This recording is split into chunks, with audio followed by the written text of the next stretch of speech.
All right. Let's see if the audio is working.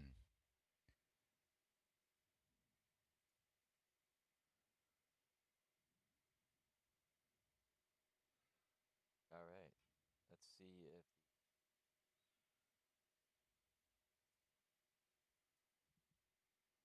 All right, we're up and we are live, and we fixed our issue that we were having with the whole audio output. So this should be a little bit better this time around.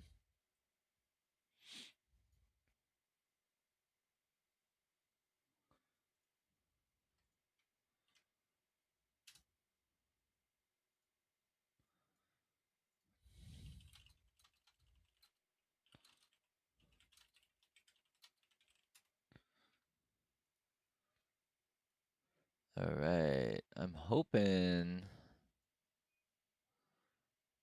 that we get some people in the chat here and we can kind of bounce back and forth on what was I gonna say? Hold on a second. I'm pulling something in from.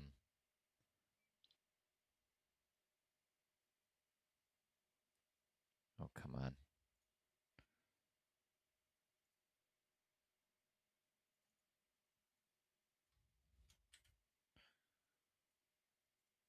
Something up with my scenes today.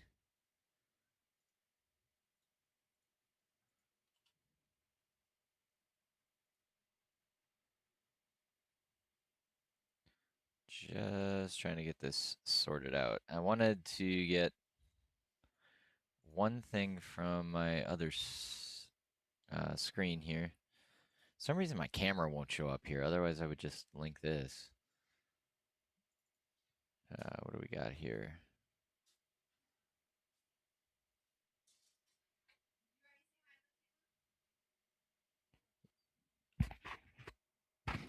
Yeah, I did.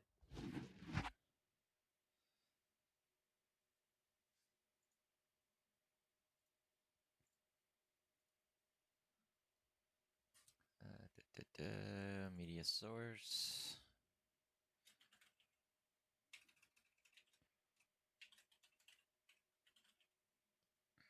Ah.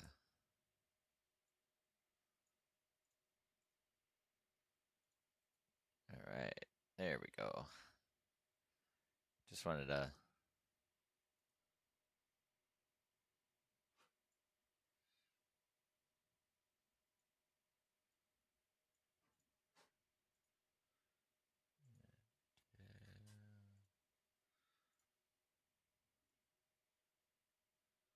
Man, OBS is kind of being shit right now.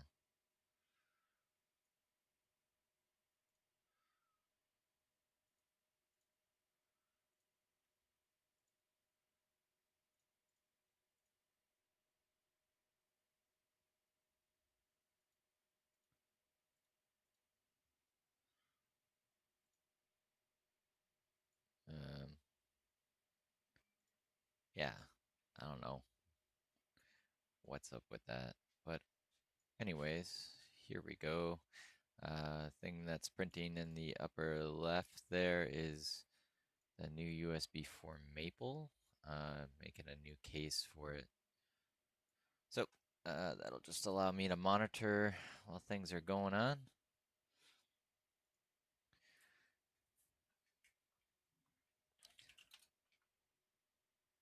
Thanks, Treska. We're just getting started here, so I'm just firing things up, trying to get organized. But yeah, the USB 4 Maple.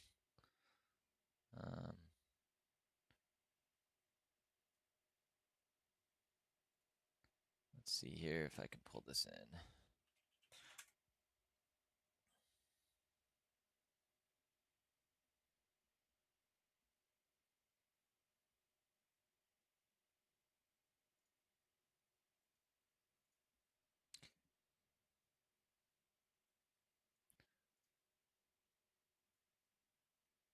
So here's man,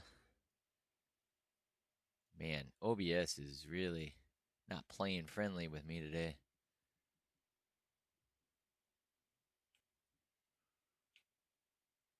So here's our new USB 4 Maple mod. Uh, kind of wanted a custom design. This is kind of built off of somebody else's. This uses a larger screen, and the idea behind it is this is where the plug goes, and it plugs directly in, and then it just hangs out in port 1 or port 4. This design is set up for port 4, and that's due to where this connector is. Because it's offset, so it's kind of moved over because it's such a large screen.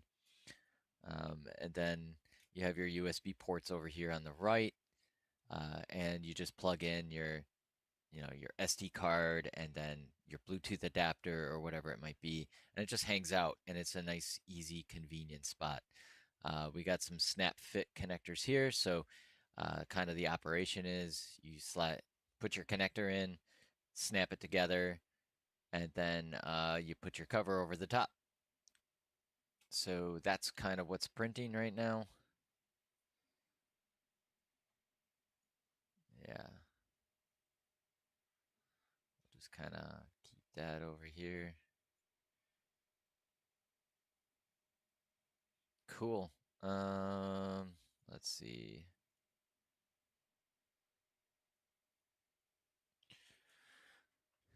Yeah, this is the this board here. I wish I could stream what happens on video. Um, but we'll see what we can do. On the main screen, what happens is you can hear audio and everything like that. So it is definitely booting up, but we got a problem with the video output. So those that are new, um, this particular Dreamcast, it does have the Crystal mod, so I don't need to have a GD-ROM drive. And this crystal is a 33.868 active crystal. You only need 3 wires to get this running, your power, your ground, and your signal. The signal actually outputs to a section on the IDE connector. And on that IDE connector, it's just a single pin. Let me just flip it over here. I gotta get at this anyways. So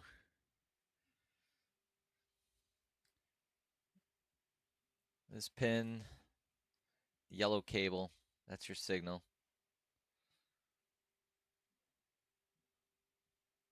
I don't know if it's picking it up, but I'm gonna just move it here. Yeah, I'm trying to see on the camera here. There we go.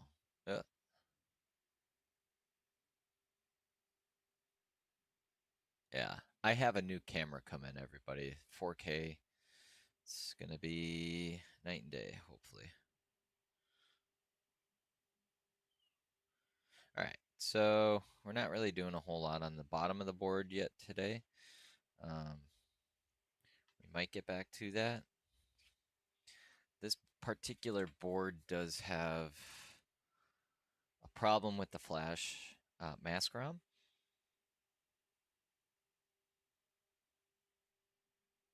And right now what I'm doing is I'm actually taking off the auto sync.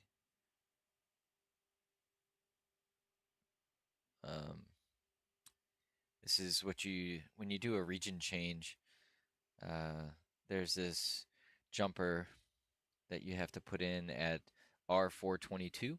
So if you change this to PAL, you want it to automatically switch between whatever hertz it is, 50 or 60 hertz. They do say that R424, I believe, is for NT, whatever, North American Standard, whatever the hell that is. PAL versus NSTC, I believe. Anyways, you bridge R424 instead so that it automatically switches over. Yeah. So I did notice. So we're kind of dealing with video today, and I noticed that there is a potential problem with this pad right here that's missing. Um, can't really see it on camera, but it's one pin to the upper left. So you have your array for your VGA connector, or I don't know, your video out. And this section right up here handles all that. And there's one in the upper left, right next to the hole where the screw goes through. There's a missing pad right here. I don't think that has a huge impact, but yeah, let's just get into it. I just got very lucky there because I flipped this over and I remembered that I have lots and lots of little filter caps that I'm replacing today. Um, yeah, that's pretty much the goal, is get all new filter caps on. And yeah, that's really the whole point of this live stream. Somebody's like, "Hey, why don't you live stream this?" And I'm like, "Okay."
I already did the board prep on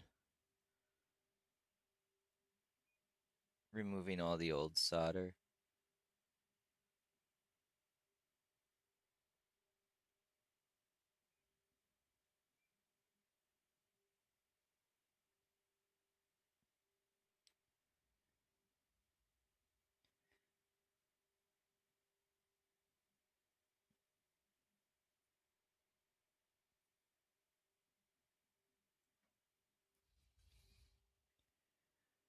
I'm gonna come back through and clean this up. Normally you would just use hot air and do this all at once, but apparently I'm a masochist for pain or something.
Now, do I think my problem actually stems from these capacitors? No. I think there's something else wrong. I think it's the this Sega 315-6258 chip. Kind of handles your video. If you've ever done an HDMI mod, you do a lot of work in that section as far as hooking up an HDMI cable. And when I, excuse me, when I did have the HDMI mod hooked up to this one, it worked on that, but the regular video out did not.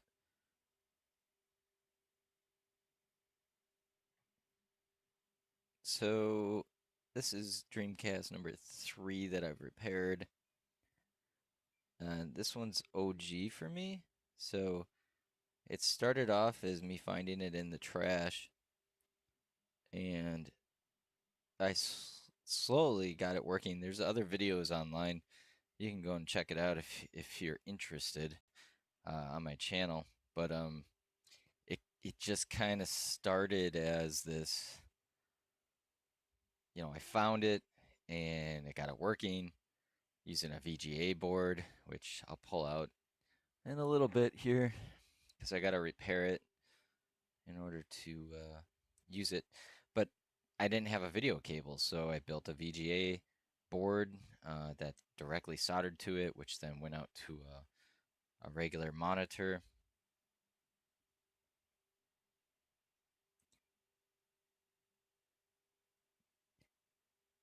And that's what started the addiction.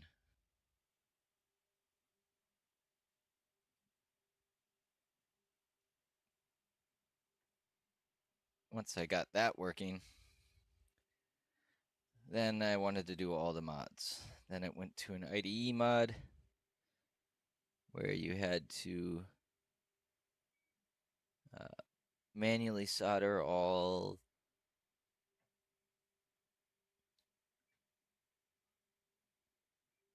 the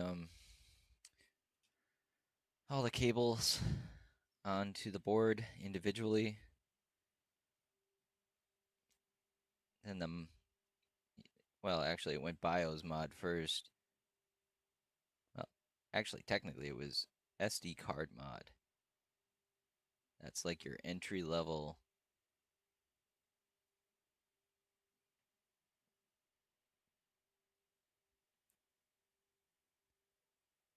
Once I saw Dream Shell, I was like, this is so cool. I'm still a little reluctant on the scene because I still feel like we're a little bit disorganized as far as resources and stuff. One person makes something in one area, and yeah, it's not well documented. I guess that's the best way I can put it. All right, so I just did the filter caps for the controller. So those are all brand new now. One easy way to check to see if your capacitor is good is look for continuity. So here, I'll just show that. So a capacitor is bad. It will show continuity between plus and minus through the capacitor itself. I don't know if it's picking it up.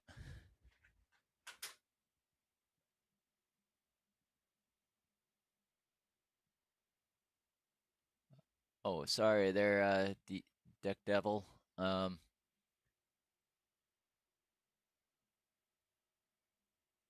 Yeah, I used to be part of.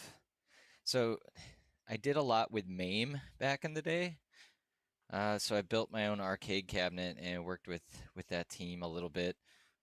Just with testing though, I wasn't really doing any type of coding or really modifications. I was young, so I helped build an arcade cabinet with MAME, and then I got really big into the Xbox 360 Red Ring of Death. and the PS3. So what did I do with the Xbox? Xbox was huge. That what started there was the JTAG mods. So I helped develop some of the earlier reset glitch um, kind of hacks. And that's where you actually had to build a circuit. So as my skills went up, I learned to build a circuit to actually trigger the reset glitch hack when like the original. If you go look up the history for it, like now they have all sorts of boards and they do all different timing and stuff. When we were doing it, we were actually using different capacitors um, to actually trigger when the reset glitch would occur. So what I'm looking for here, sorry if I'm skipping, I'm looking for an example of a bad capacitor. And I don't have one. Yeah, those are all good. Um, but yeah, I did a ton of work with the Xbox 360. We're talking from early JTAG. Once that was kind of shut down, the JTAG side, that's when the reset glitch came out. I worked a lot on the Xenon and the Zephyr. We've ruled out the Xenon as ever being like RGH capable, and that kind of holds true today. They do have a software mod for it, but whatever. That's not a true hack, in my opinion, at this point. It could change in the future. Um, the Zephyr, I had a working reset glitch hack. Now, the team that I was working with, they didn't like there was two teams running at the time who was going to get the reset glitch out. And we had a working Zephyr through my model, but we only got it to work like once or twice, I should say, because we had enough that I had video that I showed proof of it. And then we just couldn't get it consistently. So nobody ever got the Zephyr to do the reset glitch hack. Now, I don't know if that's changed. I've kind of been out of the scene for a while. But our team, we had it working, we had a working video, but we couldn't consistently repeat those results. So there's something weird about the Zephyr board. And then you have your Jasper, and then there's another one. Yeah, there's a couple. I mean, then you have the Xbox Slim. I did a lot of work with that, with, you know, just installing at that point. You didn't really have the Red Ring of Death once the Slim came out. But yeah, the reset glitch hack. And I did a ton of mods for people. Uh, midwestmods.com is what I ran, and yeah, now that's no more. But I don't know. There's a little bit of history. I don't know if it just goes on and on and on. PS3, that was I didn't have much involvement in that scene. Um, it was very difficult to work on those CPUs. They're kind of a stacked CPU, and what I mean by that is it's like a sandwich. Um, so kind of reballing those machines were way difficult. I don't even know how to put it. Like every time that I would warm up, I would either get the sandwich to start melting the solder in between the sandwich instead of actually on the balls. And this happened repeatedly. So I kind of gave up on the PS3 as far as repairs go, just because it was just so inconsistent. Yeah, I don't know. Little bit of history here. I didn't even realize it. But as far as the original question, I, at this point, I could probably do any mods on any of the retro consoles. I have no doubt in my mind.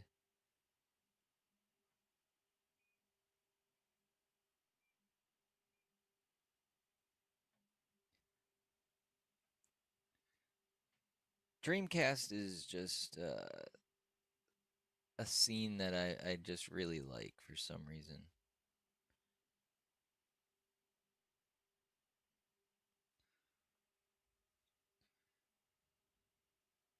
there's something about how the Dreamcast kind of, I don't know, I don't want to rotate this too much.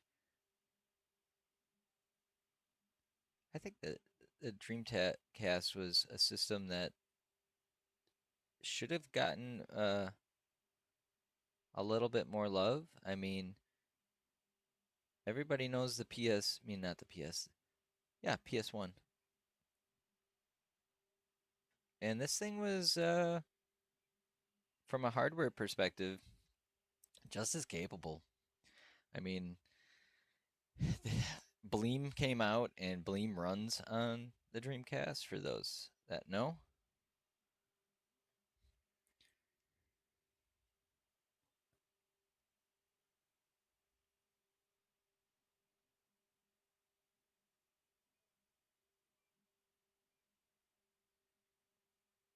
So,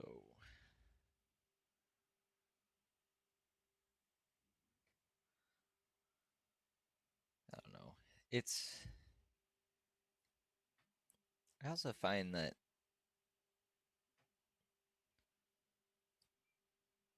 this hardware has been, like, it's a lot of off the shelf hardware, and people talk about that a lot with the Dreamcast. So, as far as like repairing it goes, um, I would almost say that it's the least proprietary system I've worked on. Things just seem available. It seems like it's not out of reach, where PlayStation and some of the other consoles, it just feels like it's locked down.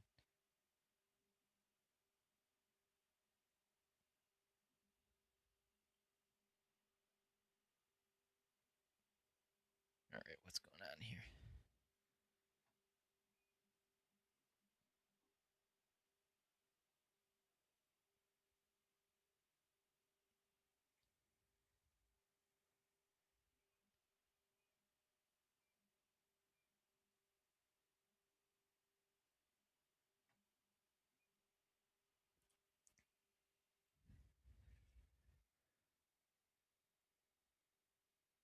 Yeah, some of the ports kind of pulled me back in as well. Here I was, my ultimate goal was to get the GDMU, get it all nice, Dream Pie, everything all, like I got that all done. If you check out some of the other videos, like I do kind of a back and forth comparison. But once I got the GDMU, I'm like, I really want the hard drive. I want this, I want that, and then the ports started coming out, and I'm like, well, now I gotta get, I have to get the ports running. So like compiling your own ports and everything, like got that all working. Um, it just like every time that I think I'm done, like something new pops up, and it's like, oh no, I got other projects I gotta do, and here I am working on a 25-year-old console, and this one that I'm working on right now, um, I have a whole capacitor kit that to get rid of all these. Like I'm doing ceramic capacitors right now, but now like I have these to try to replace, and hopefully I don't have to go that far, but I'm gonna do it anyways because I bought the kit. And then on top of it, I have an old school power supply.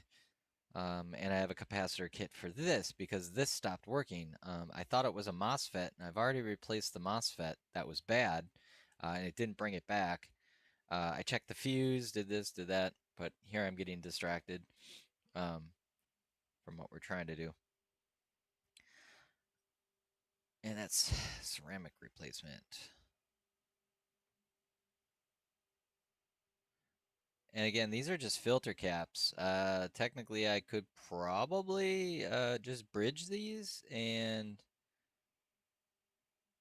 I don't know, somebody out there that's an electrical engineer, tell me otherwise, but I'm fairly positive I can just get rid of the filter caps. Yes, there'll be noise. get it. That's a given. Um, but the idea of just, a functional system, although not perfect, I could at least get video back as far as troubleshooting goes.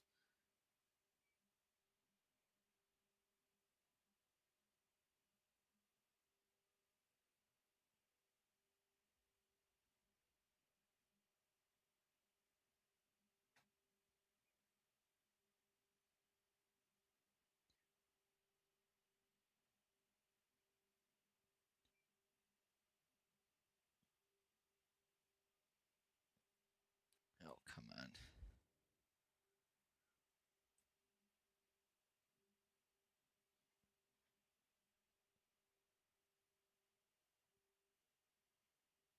I do have a new camera on the way, so that this is a higher quality. I got this camera for $4 from a thrift shop because, you know, couldn't pony up the few extra bucks.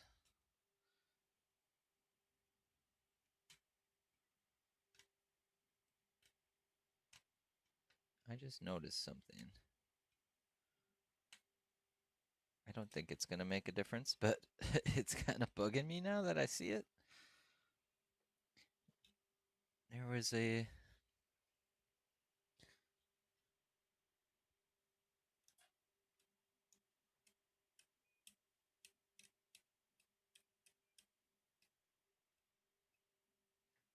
I don't think this is going to make any difference whatsoever, but I noticed that there is a little bit of solder that fell right here.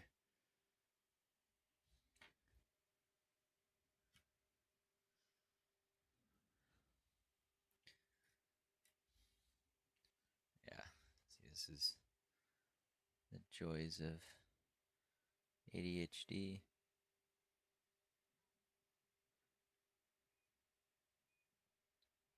Well, I'm glad I checked on that because that was definitely not connected.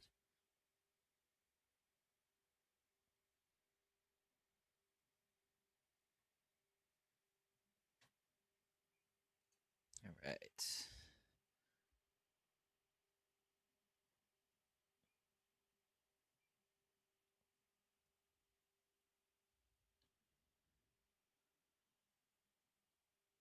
I could have made that so much cleaner, but all right. Move on, move on. Yeah, I gotta get a better setup here so I can actually read your text.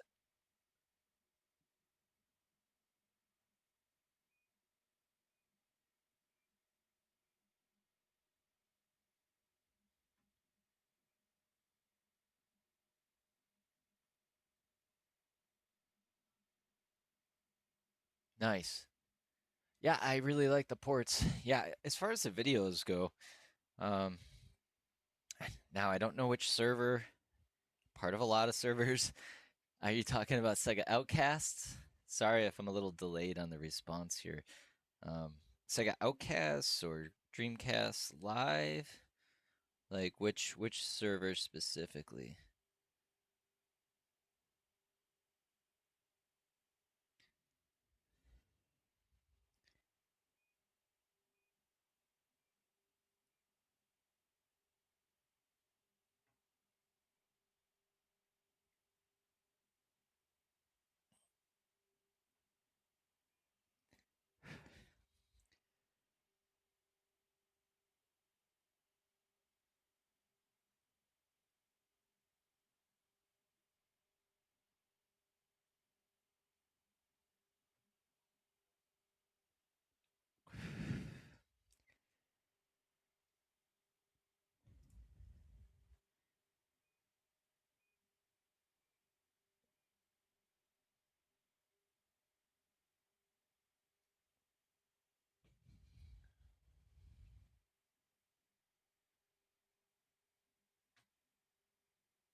Okay, so first step, we've replaced all of our filter caps.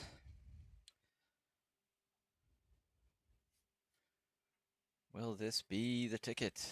I doubt it. That would be too easy.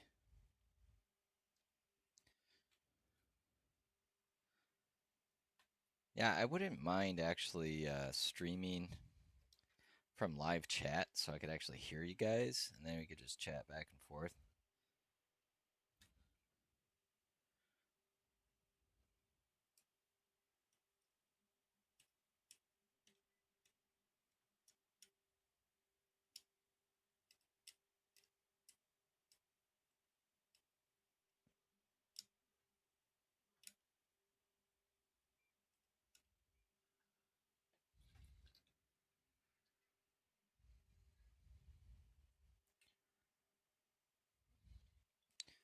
So yes, I am using this, what do they call it? The Dream PSU. I might actually try to rule out by using a better power supply. I hear that these can be a little annoying as far as like HDMI output, but I'm not doing HDMI right now. All right, let's see what happens. Hello, everyone. All right.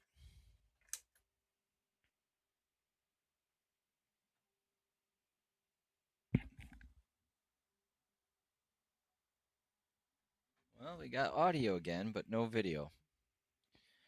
So, what do we do with that? All right.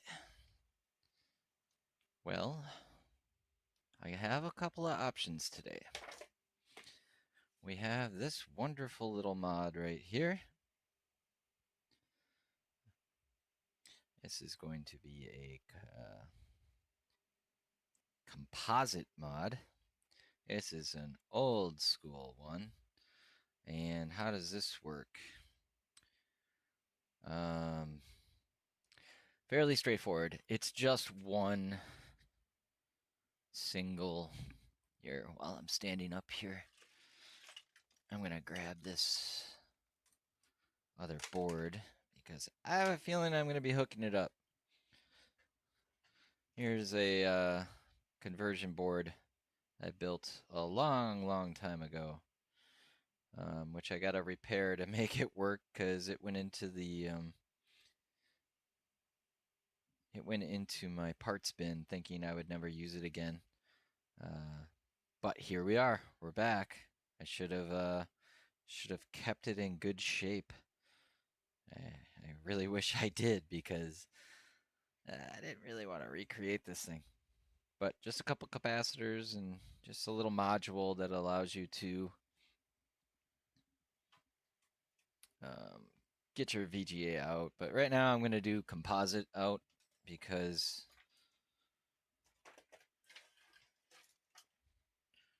that's easier.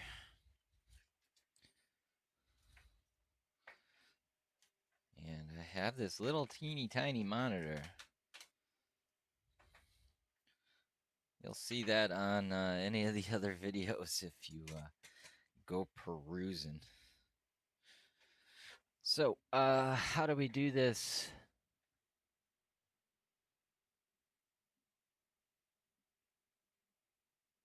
Trevin, all right, yeah, have you ever? I have done controller mods. This particular Xbox controller. Oh, come on. So I used to do the rapid fire on controller mods. My batteries just die. So you can see here, it's not picking it up very well, but I don't know if the color is showing.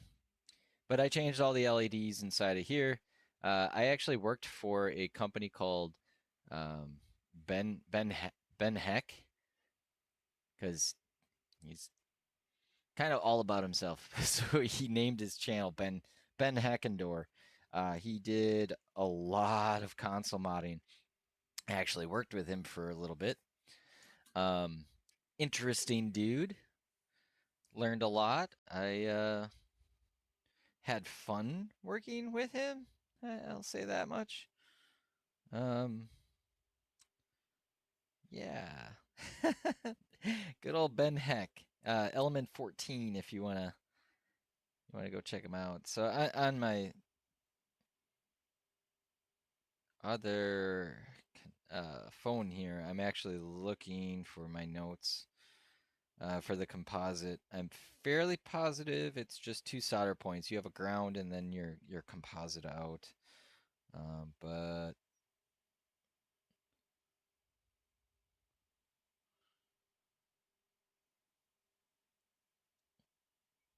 yeah, I don't know if the camera will pick it up. Not really the best. Let's see. It's just two wires. Um, Again, pretty straightforward.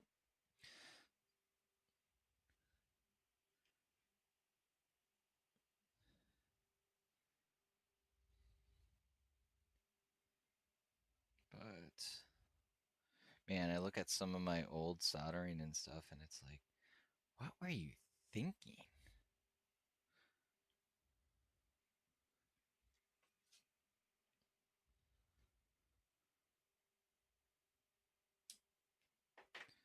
Yep.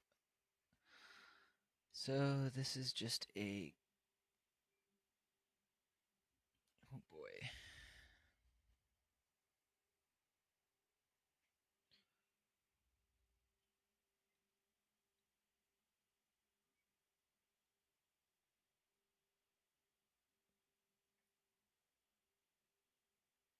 So just a ground and then to the top of this capacitor, um, right at the top here.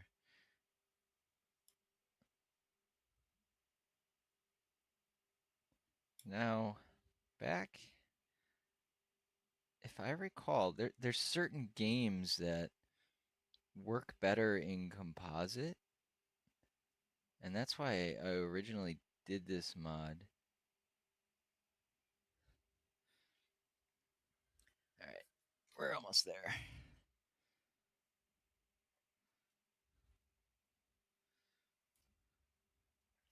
Come on. All right. Bring it on in. I need to find a 12 volt. What in the world is going on here? I've had this little monitor with me forever. All right, we need a 12 volt power supply.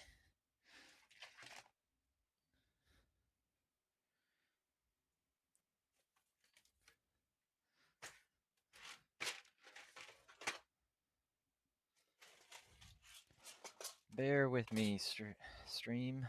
We will be right back once I get a power supply here.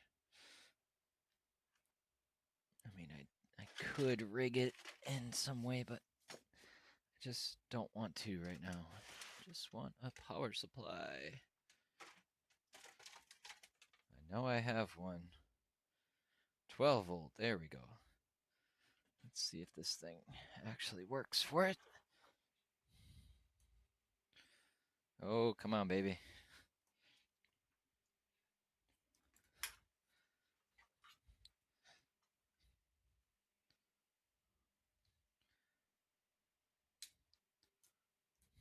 I hope the composite works, 'cause it'll help me troubleshoot what the hell is going on with this thing.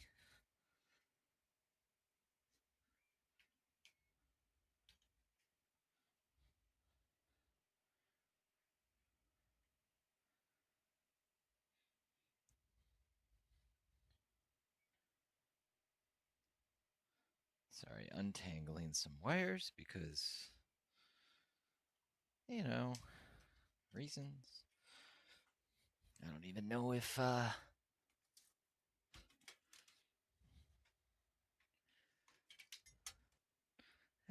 need a power cable.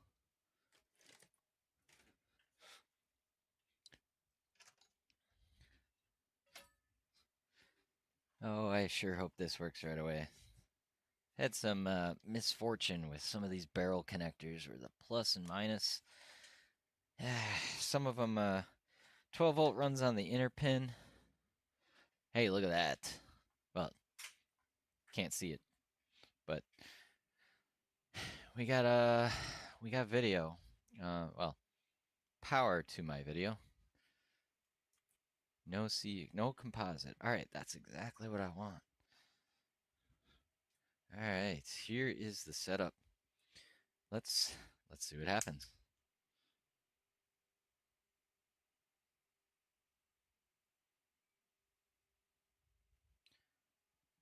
Well, maybe I gotta unplug the other connector, because I did not see anything come out of this.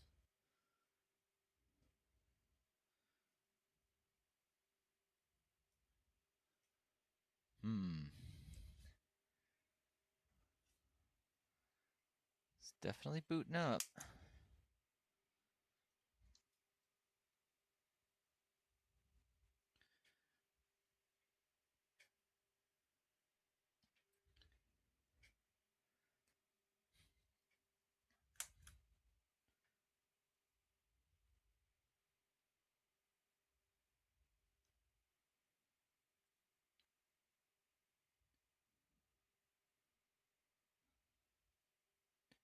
Not seeing nothing.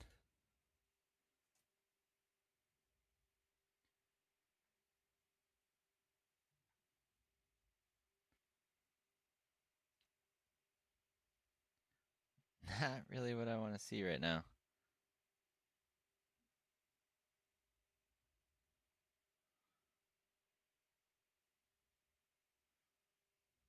Not really what I want to see. It's not outputting video, like, at all. Like, not even composite is coming out. All right.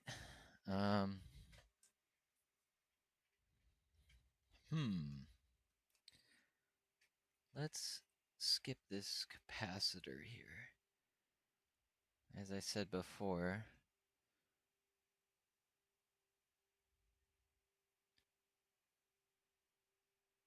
this is just your standard little filter cap.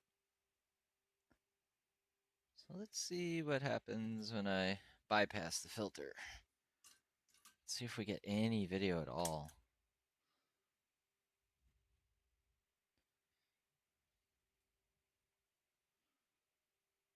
No composite. Man.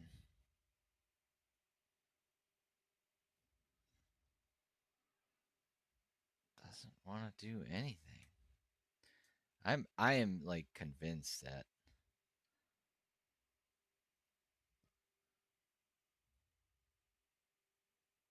yeah.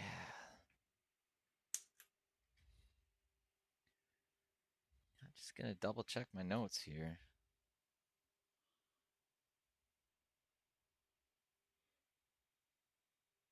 Yeah, you just go to the top of that capacitor. There's nothing special about it. Like I said, it's like the easiest video output mod. I'm gonna move it back, and then I'm gonna verify my grounds.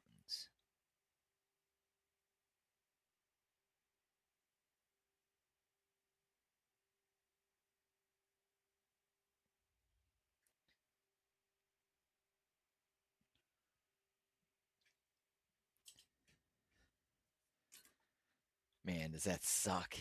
I was really hoping we'd get composite.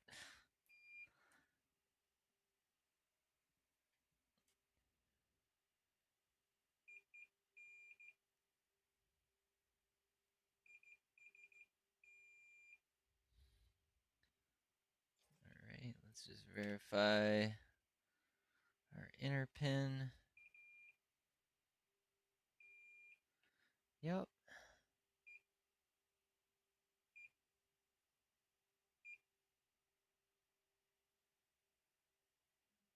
All our capacitors are good.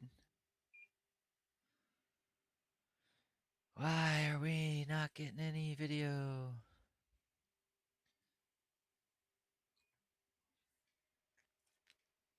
You know, I got a GDMU sitting here. I'm going to, just for fun,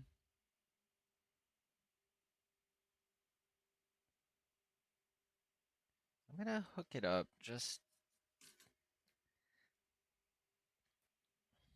why not? What do I have to lose? I'm at this point convinced it's my DAC. My DAC is screwed.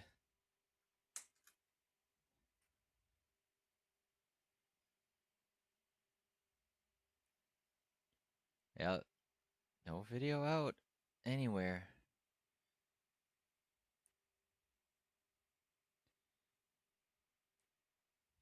Man. It's definitely booting though. Alright, this didn't make any difference, so we're gonna put that mod back to the crystal.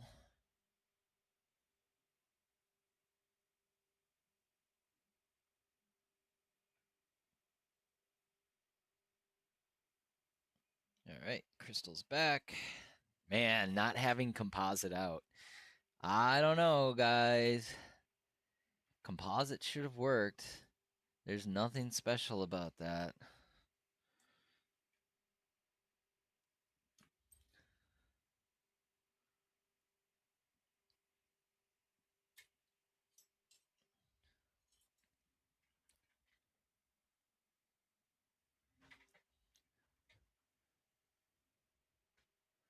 Our 3D print is about 83%.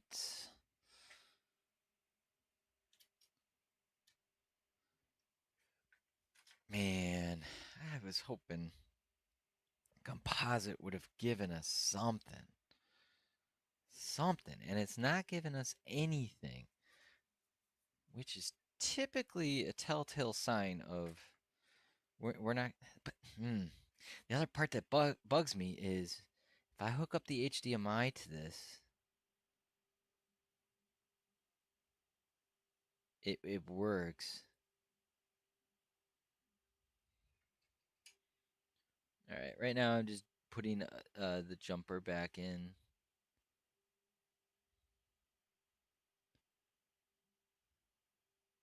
Oh, come on. You're going to make me do it the other way?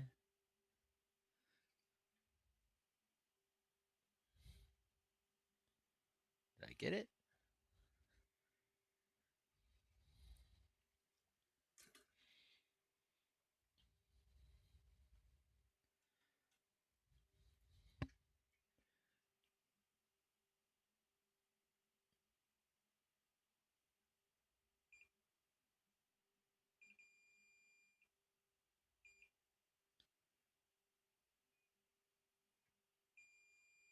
All right. Now, the original problem that started with this is my flash mask ROM actually broke. As soon as that happened, kind of got some weirdness. I do have the bin files to make a new one and solder it back on, but I'm waiting for the programmer. Takes forever. Fuck the tariffs. Fucking asshole. Sorry, chat. Not going there today, right? We're sticking with. Come on, give me that composite.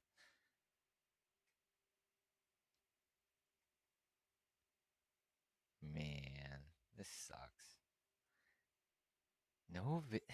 No composite is what's really got me.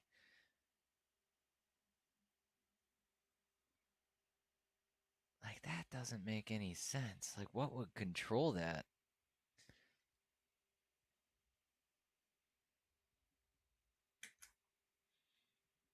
All right, I'll hop back over.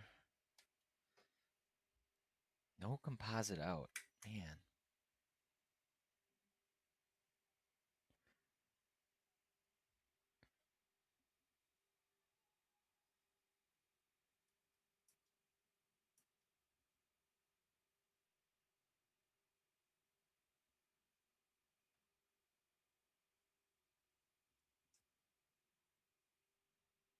I'm going to turn up the volume on the monitor here so that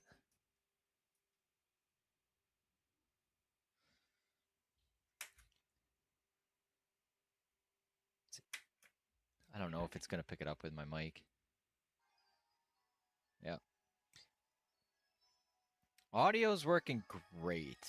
Everything's working the way that it should as far as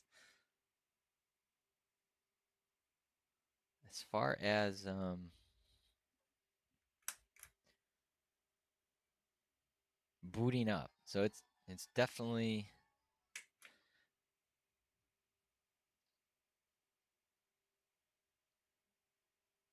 Oh, you know what I forgot? I need to put a switch in place. There's a particular switch to composite. I forgot about that.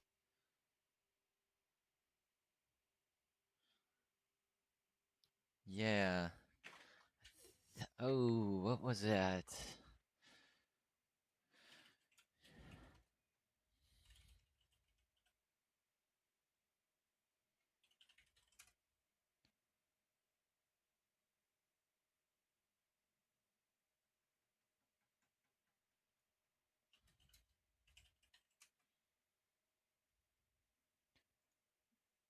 There is something very particular on the.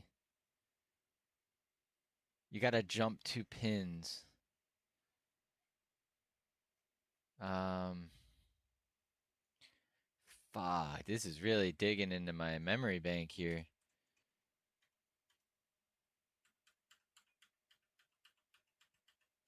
I thought I was done with it because of yeah, so enable VGA mode or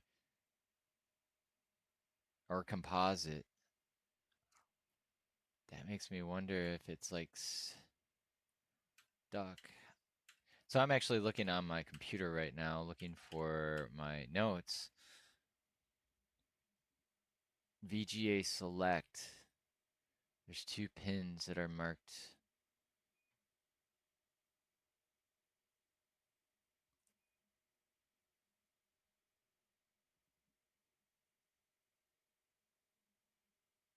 Yeah, but you don't need to jump them if you're not doing composite.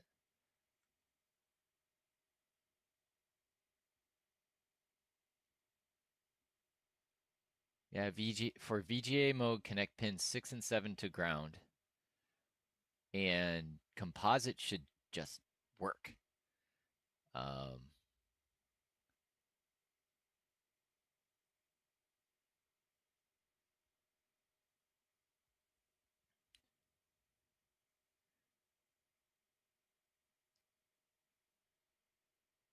Fuck me. Your horizontal and vertical sync is there's a small chip called the ZD603. It's marked on it a 68Z. So that's going to be your horizontal and vertical sync. Man, I wish I had more details on.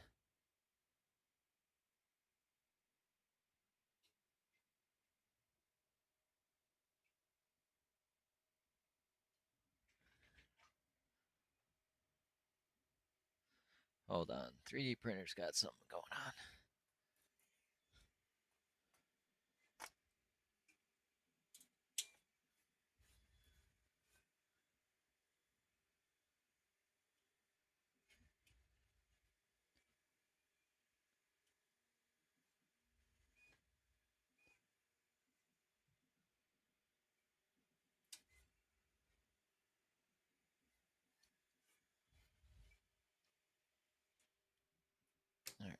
No biggie.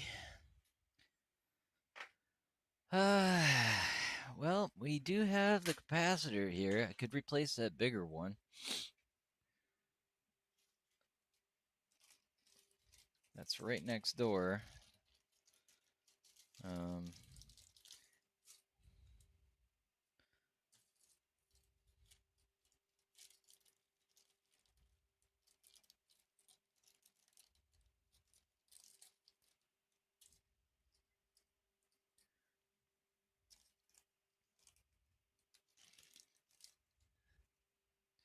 let's see what they give us in this pack.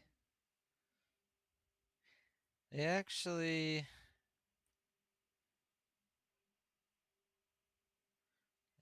kind of shorted me.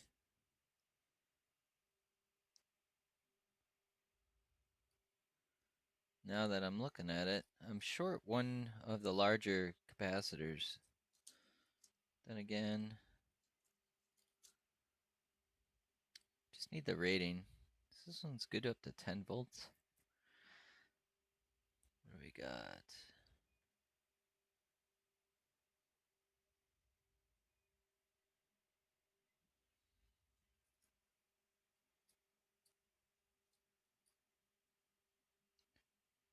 Yeah, the old ones.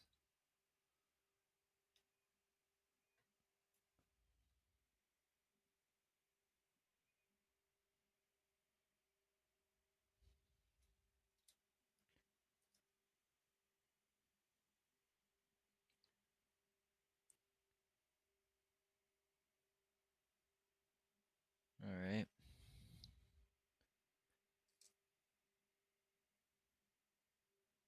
Is this a 220? Yeah, that's a 220. Okay. I'm going to replace two of these. I need a 100 and this 220. So I got that. I really don't think this is going to fix it.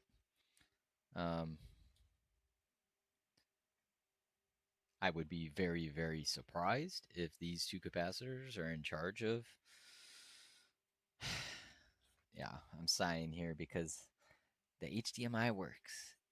If I wire that cable in right here, it's like let's party. I can get video, I can use it, but when I do this regular VGA out or composite out, it's not giving us video, which tells me it's this chip here. And I do have some of those chips on order.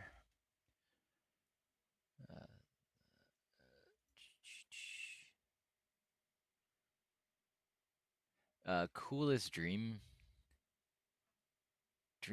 mod.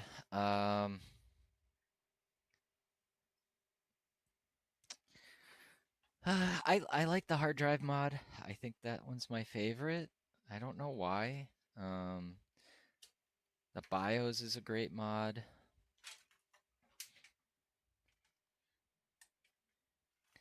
The SD card mods, I don't know.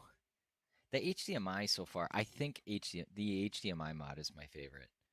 If I was going to, I enjoy installing it. The BIOS chip is too easy. Um, the HDMI is challenging, and I like the challenge. I like the process of it as well. So, yeah, I would say the HDMI mod is my favorite mod. DreamPie is pretty cool, but where it needs a little bit more development, um, so that we can expand it out to some more modems, because there's a lot of cheap modems out there, and the Zoom modem is becoming rare, and people are starting to pick up on that. It's actually the only modem, along with some U.S. robotics one. Um,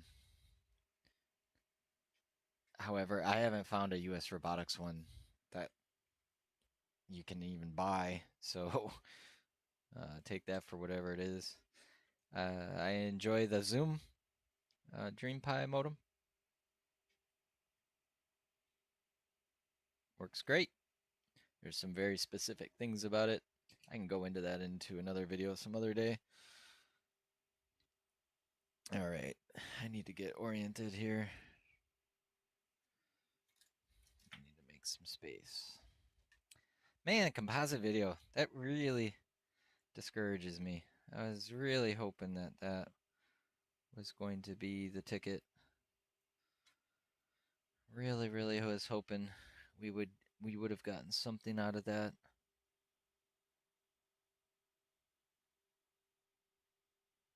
Yeah, I'm inspecting some of my work.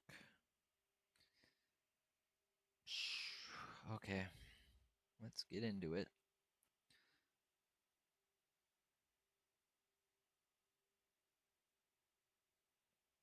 So right now what I'm doing is I am basically pre-tinning these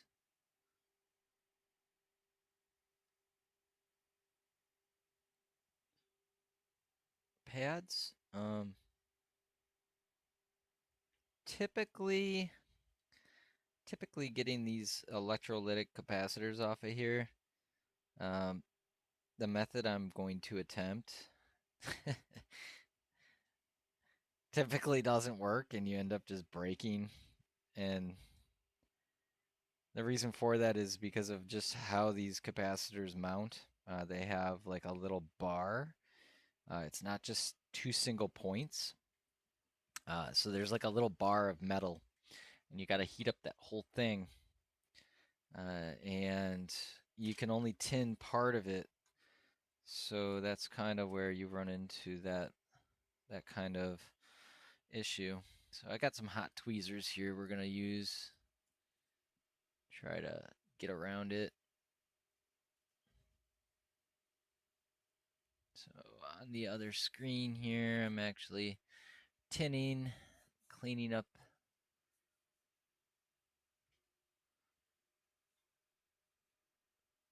Cleaning them up so that you get a good connection. Yeah.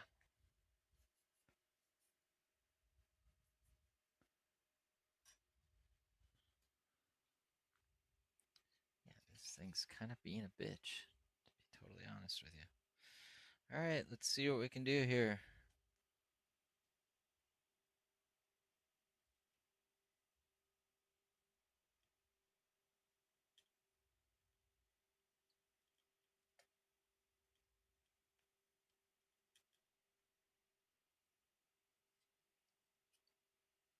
Oh, hey, look at that. Look at that. Got one.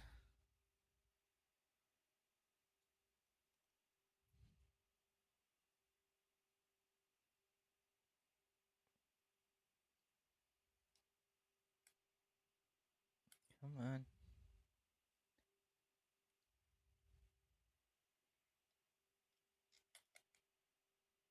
Oh, it wants to.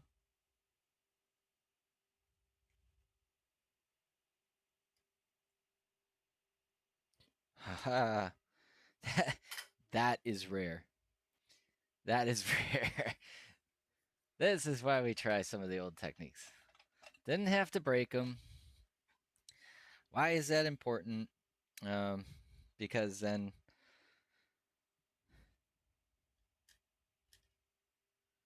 I can reuse them. I'm not 100% convinced that these are bad, so I really wanted to save.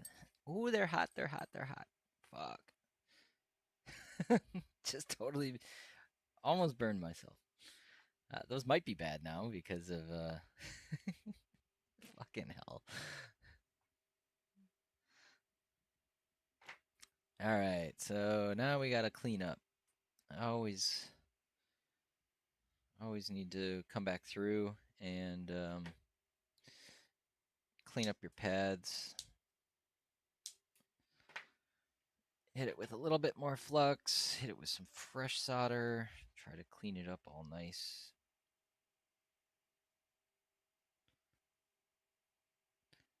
It'll just make life a little easier as far as reattaching goes.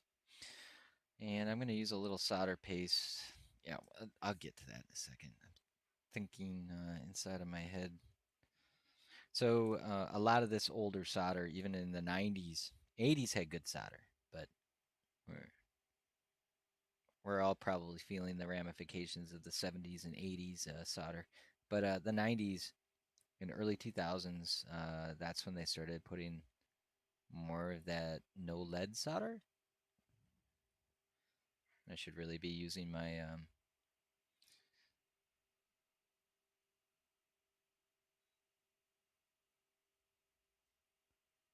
fan. My wife would be like, "What are you doing?"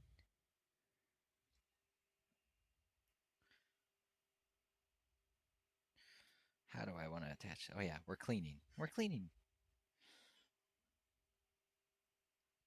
So, cleaning pads.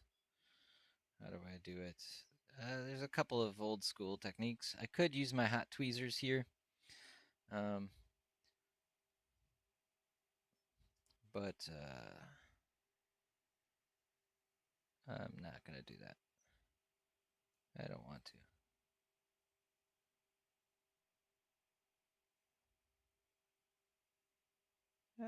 Now I wish I did. Gotta be careful around the ground. Positive side, not too bad.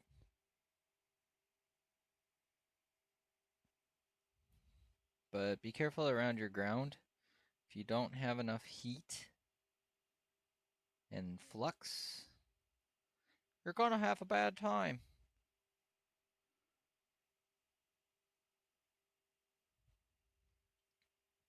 So I just clean up all my pads. You know what? Kinda, that's a lot more solder on there than I was expecting.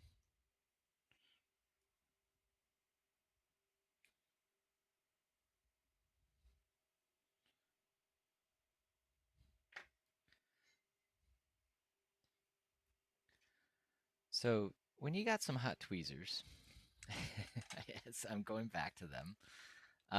What you could do, this is a technique I learned from Northbridge Fix. What you can do, hit your your braid with some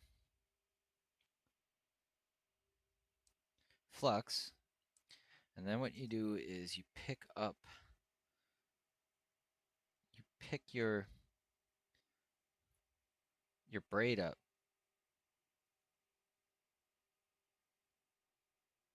and you can use it like a brush, and it works incredibly well. So that's it. Like I was fucking around with that. I brushed that off, and it's instantly let's party. Nice and clean, and I move. You can move very quickly. That technique is one I recommend learning. Oh man, nobody told me on the screen that we guys could barely see what I was fucking doing.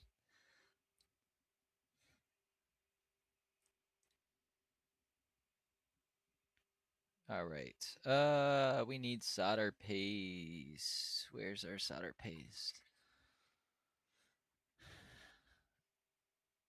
Yeah. Sorry about that, stream. Helps to have some people in the chat. I'm not that popular yet, so. All right, what do we got here? We got some good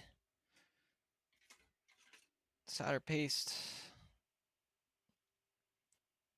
The only problem I have with this stuff is that my tube that I use to actually put it on there.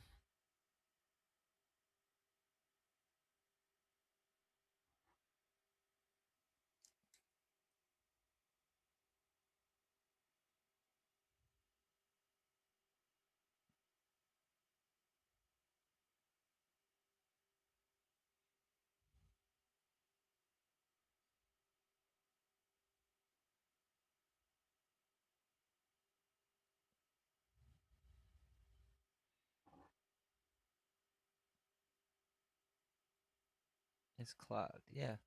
Finish your statement, bud.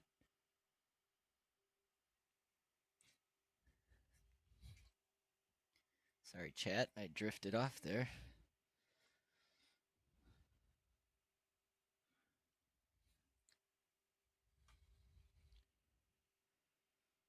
So normally I do this under the microscope.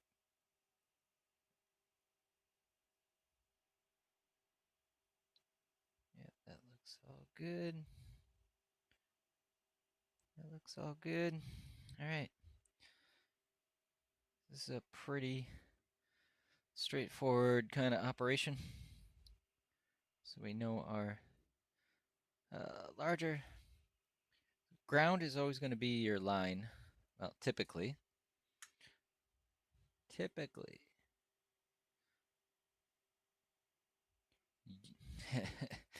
I've had scenarios in the whole electronics world where what you expect is not what's actually happening.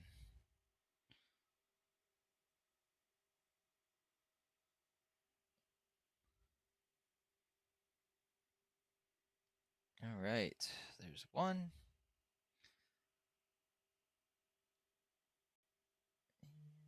Two.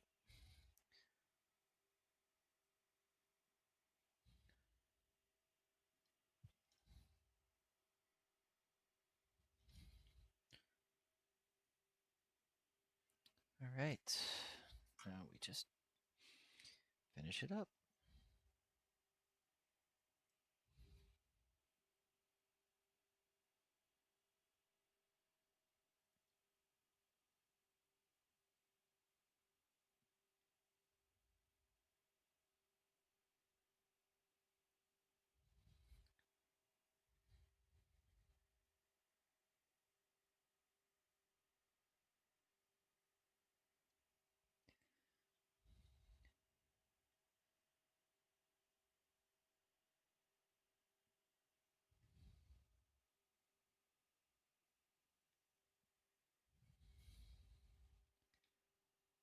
Having trouble seeing here.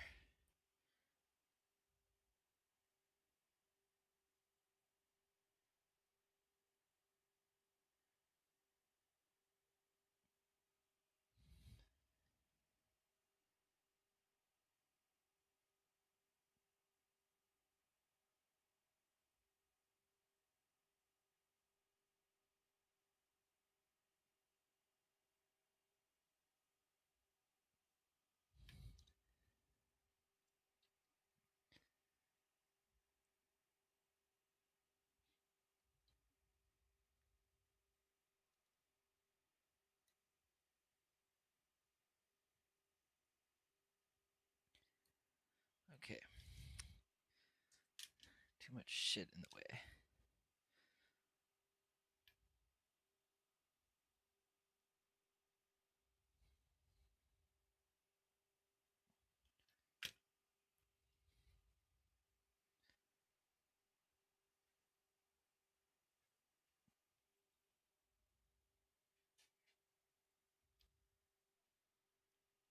I think that's good.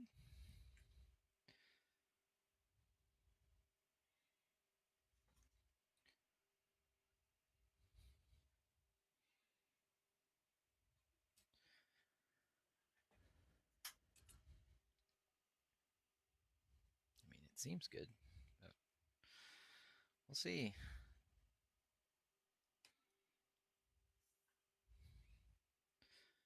All right.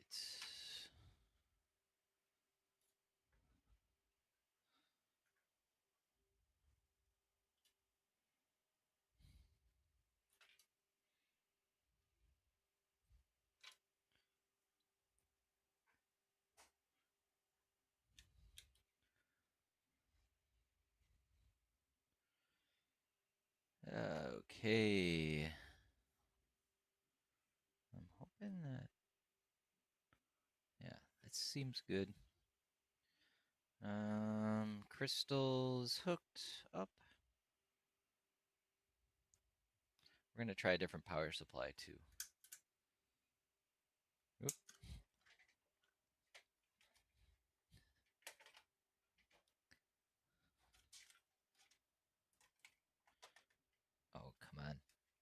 I just do here? Too much shit. Some people say the power supply makes a difference.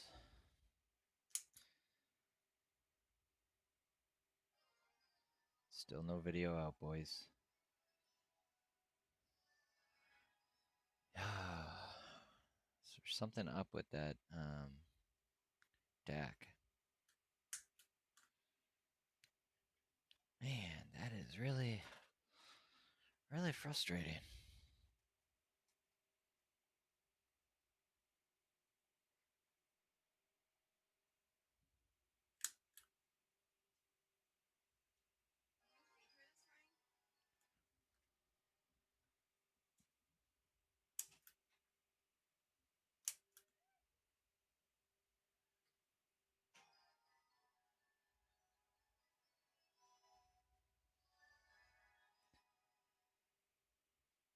No signal.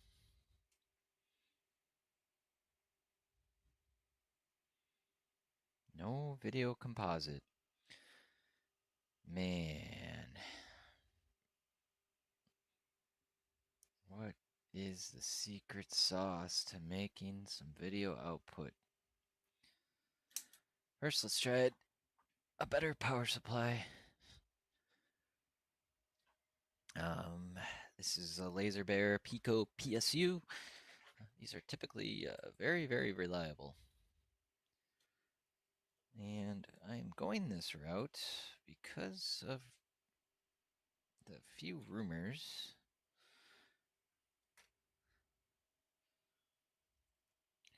that the power supply can make a difference on video output. So we're going to test that. We're going to see if we got a power related issue or what. Yeah, this is a significantly larger and more powerful PSU than the other one. I don't foresee this changing anything. Yep, no video. No video.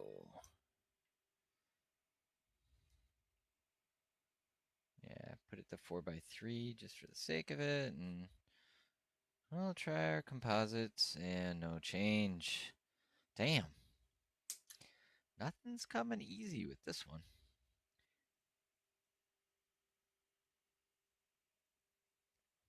No changes. No changes.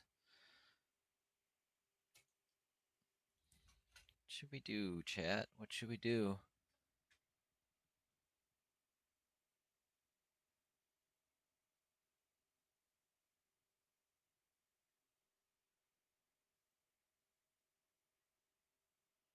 Well, thank you for the compliment on the modifications.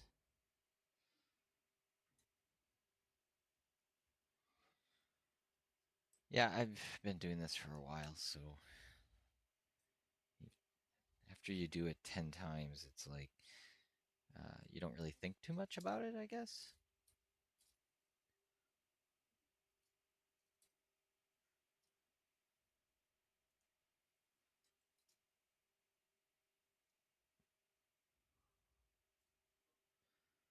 I'm just thinking here, and I'm moving stuff around.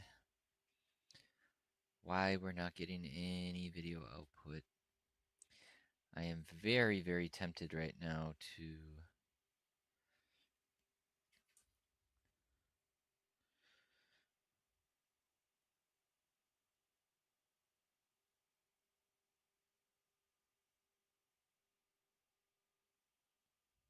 pull this chip. Ah, man. The fact that we can't get composite is like really messed up.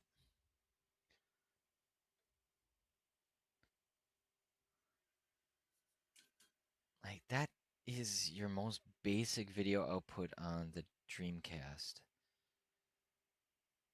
And I can't remember. Like, you shouldn't have to bridge the two pins.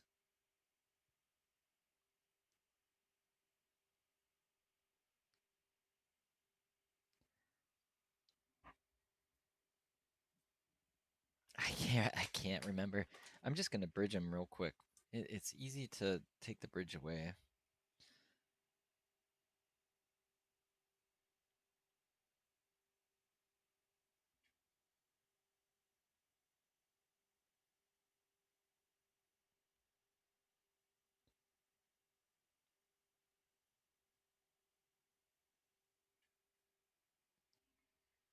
Just a little dab.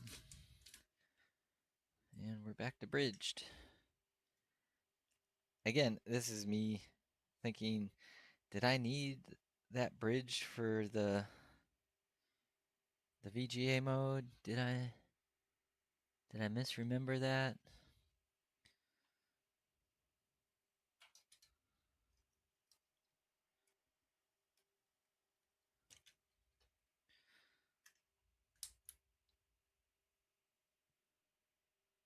Looking at my screen right now, seeing if we get anything.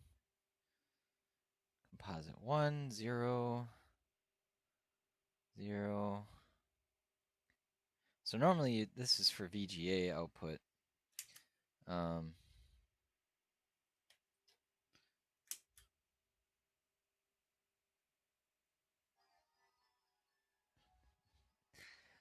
Bridging that made no difference. Ah, man. We're getting audio, which means it's booting. So it's strictly something with this chip. I am very, very convinced that something happened. You know what I'm gonna do? I am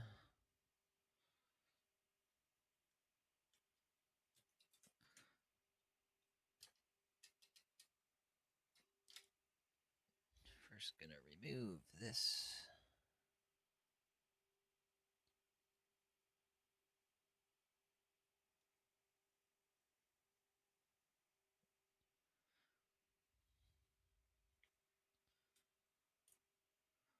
And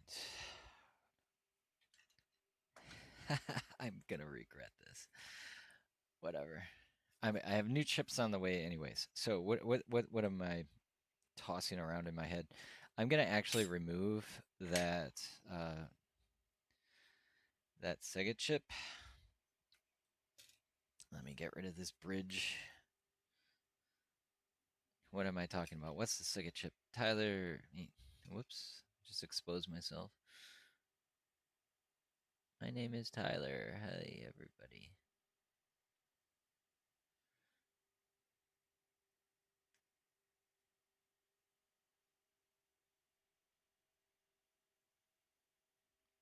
And this crooked capacitor is driving me crazy as well.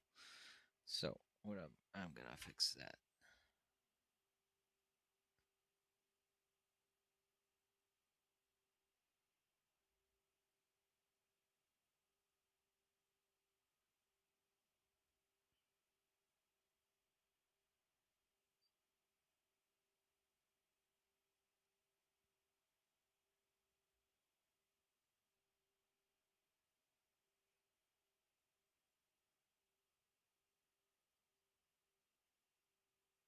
Here we go. Got that straight. All right. I don't think that capacitor had anything to do with it. All right, so we didn't get any of that. What do we have to do in order to prep this?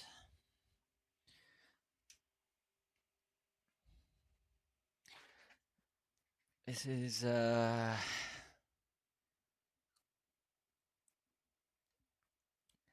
I'm hesitant on doing this, but I'm gonna end up doing it anyways, so just get over it.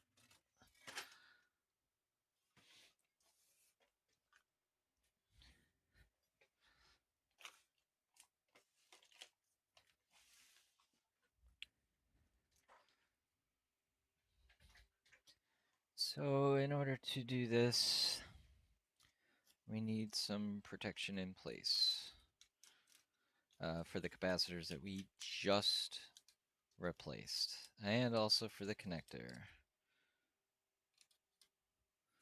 So we Do a little bit of prep work. This'll save your biscuits. Yes. I have learned in the past. Do your prep.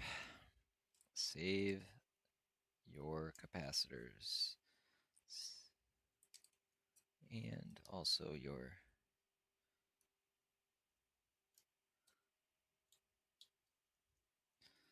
plastic. Don't want to melt that. And it doesn't take a whole lot. You could do this with aluminum foil. I just have some fancy stuff here because once you do it enough, you acquire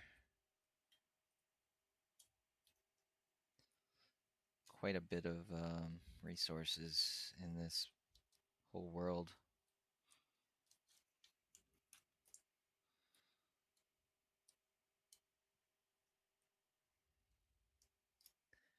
Now, there's something called a rework station that I could probably do this with a little bit easier. So, what do we have in place here? So, what is the goal here? What we're going to do is I'm going to pull this chip off and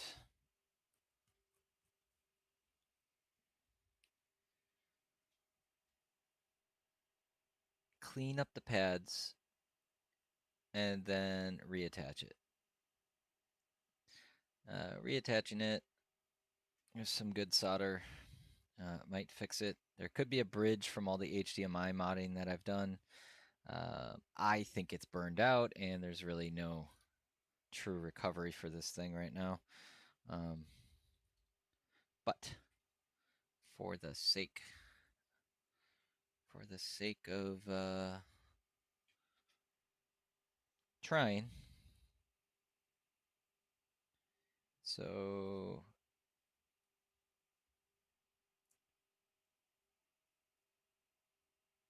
what am I doing right now? I am tinning all this.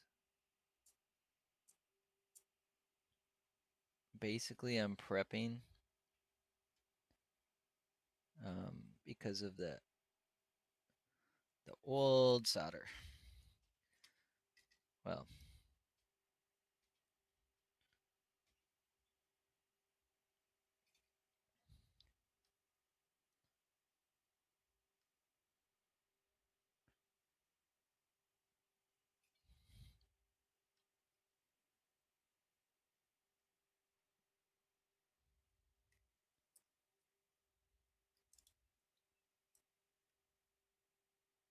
yeah. What did I do there?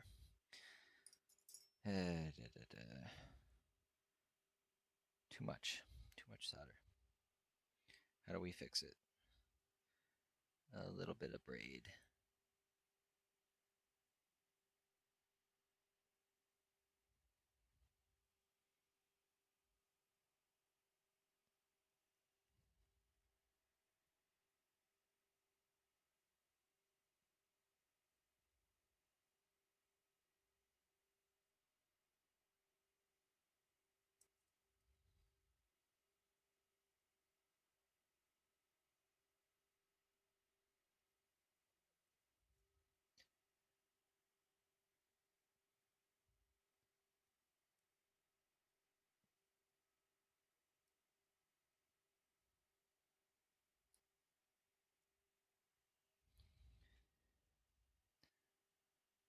This side should be fairly good.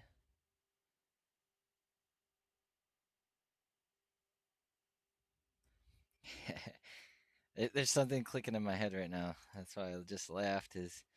Um,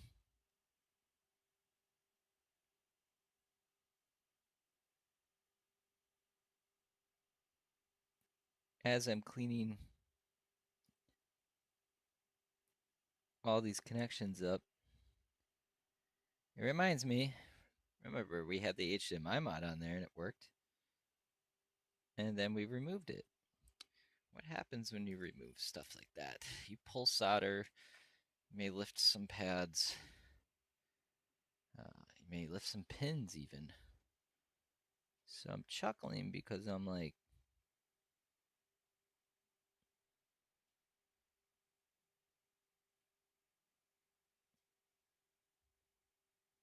my problem might just be a bad connection.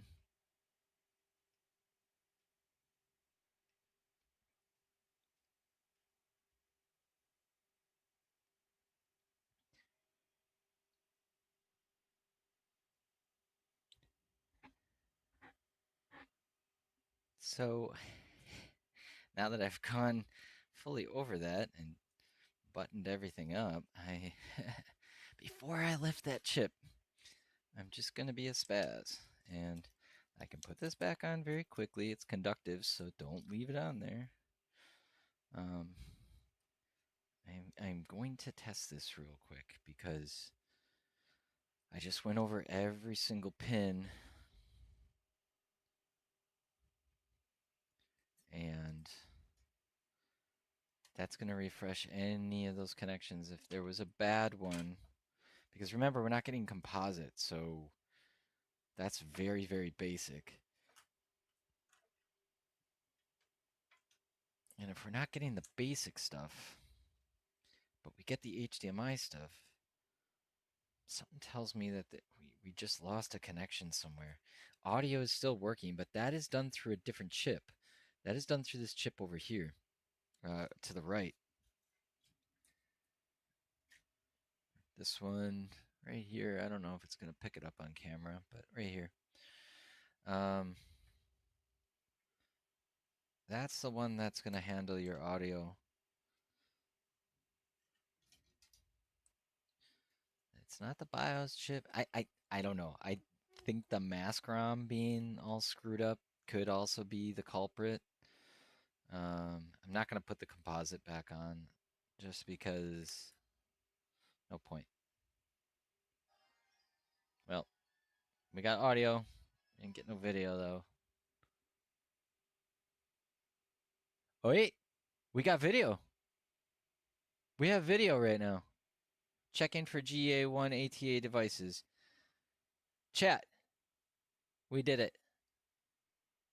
I didn't get the logo. Okay. We have resurrected this. Success. All right, let's we got to put our jumper back in place, I believe. I removed that? I could have swore that I put it back in place. Yeah. That is back in place. All right. I kind of want to do composite right now. Let's see what happens. Why wouldn't I get the splash screen though? Why wouldn't I get the splash screen? Oh, I am excited. We have gotten video back.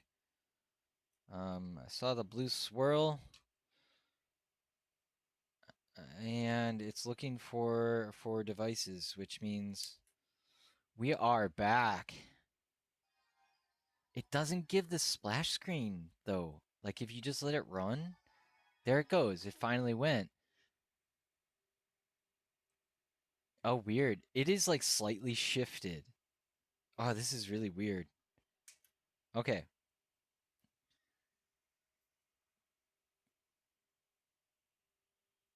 That is really weird. We're gonna disconnect our active crystal. It's fine if it's just powered. We're gonna hook up the GDMU. GDMU is a great utility, by the way. If you've got one and you repair consoles, highly recommend keeping that in your back pocket.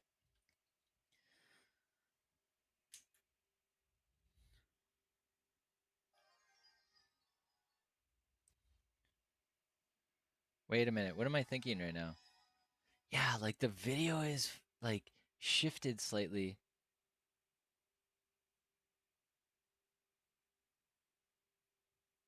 But you can the video sync seems off. Well, we have Dream Shell. Um, that is progress. I need to flash it with something else in order to get the GDMU. I totally spaced that. We don't have a bad chip. We don't have a bad chip. Oh, this is sparking all sorts of. What the fuck? What the fuck?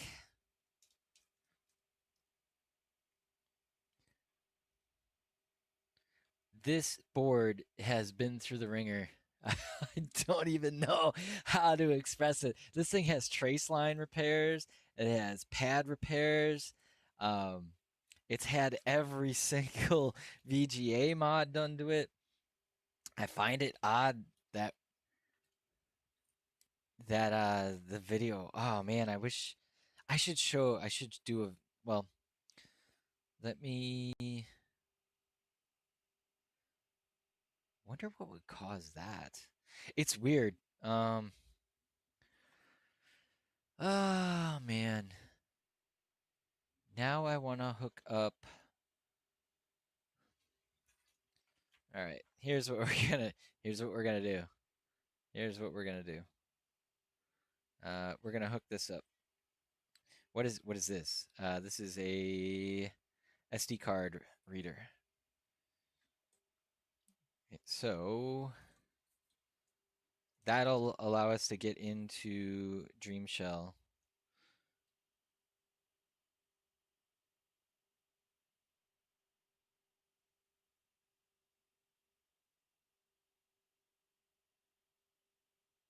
And I'm hooking my crystal back up right now.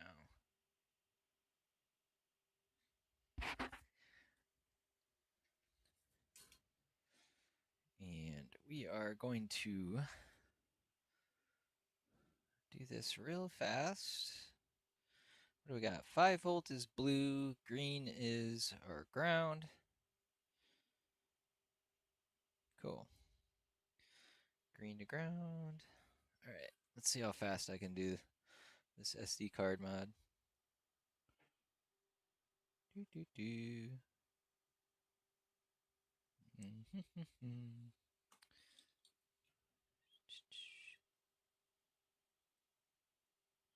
This is slipping away.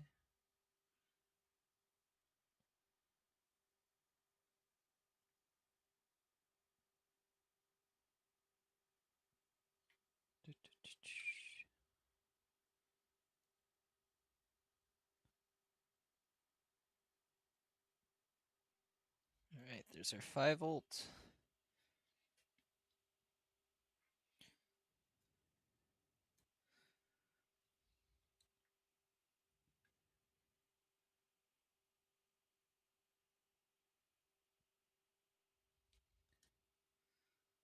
Mosi. Oh, that's clock. This one is different.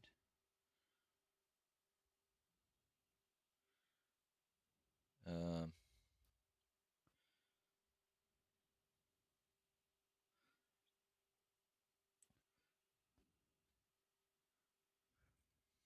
okay, sorry, gotta look at my notes. I remember a lot, but I don't remember it all.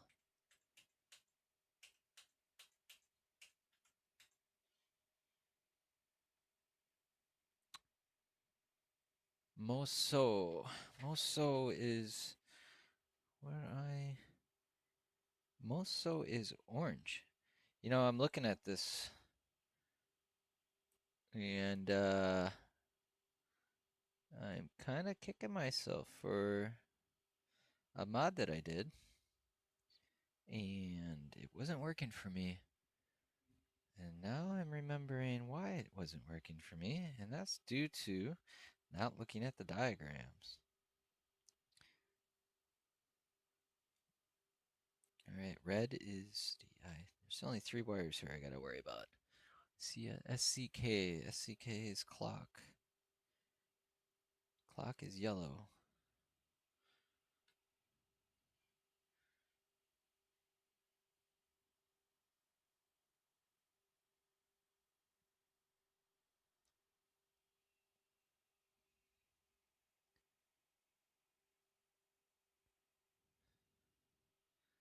All right, cable select is brown.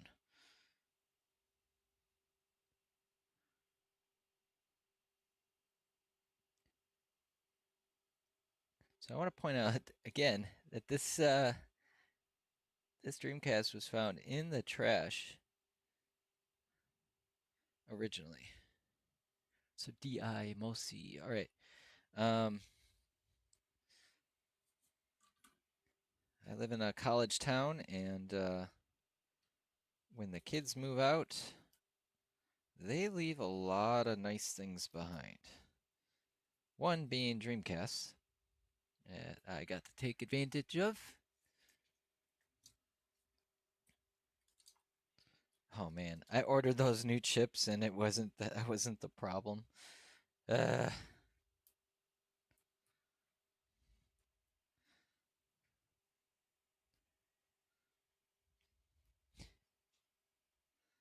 yeah, this thing has this thing is such a Frankenstein. All right.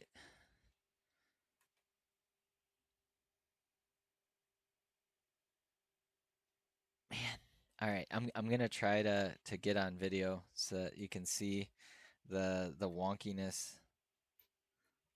I'm gonna hook this back up as well because we have video output now. So why not?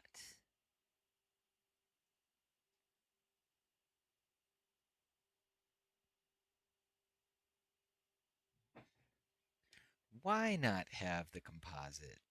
Bringing it back to one of the first mods that I've done.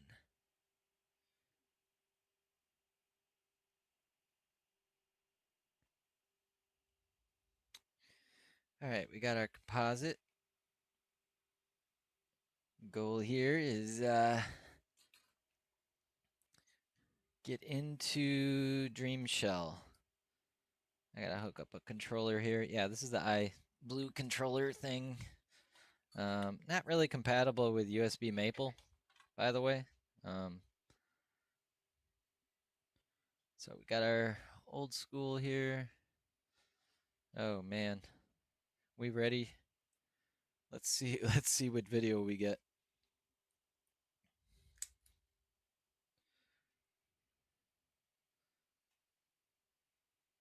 Oh, composite is showing up. Composite showed up, everyone.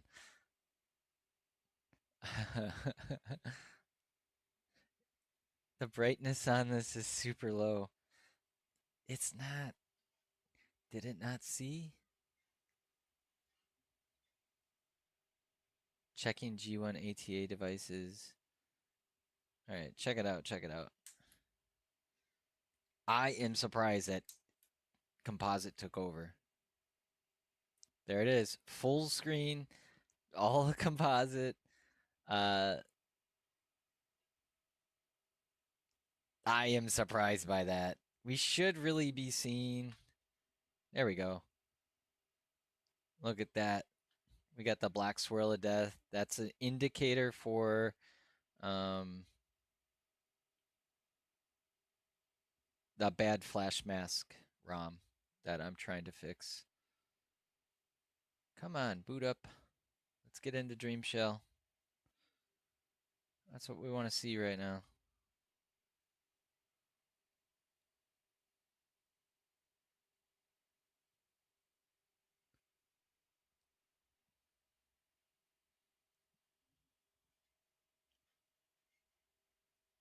All right, let's unhook composite. Let's see.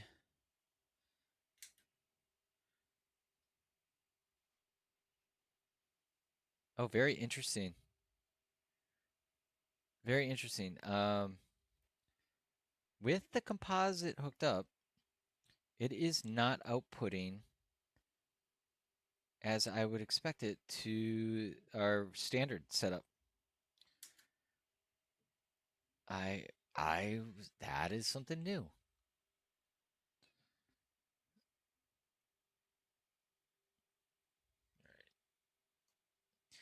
Can't wait to get my other setup with the camera. I was not expecting that. That's interesting.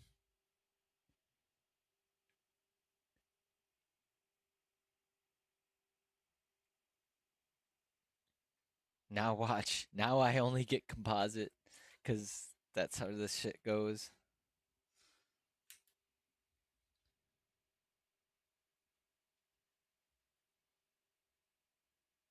Okay, so yeah, now now we're only getting composite output.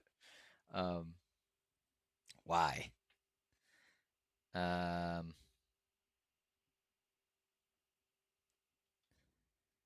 strange. All we did was solder on the composite.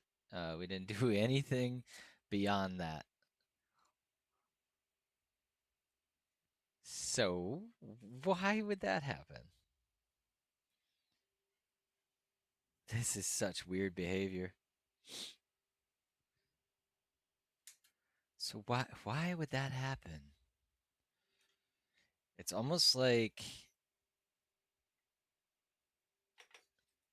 it can't switch.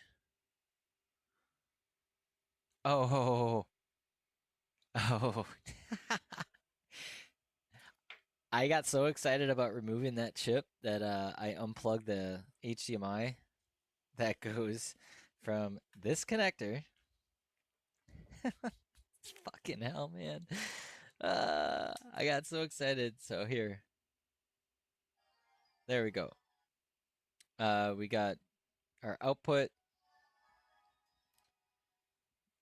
I gotta show what's on the screen right now. So it said it can't read MBR. It is detecting the SD card.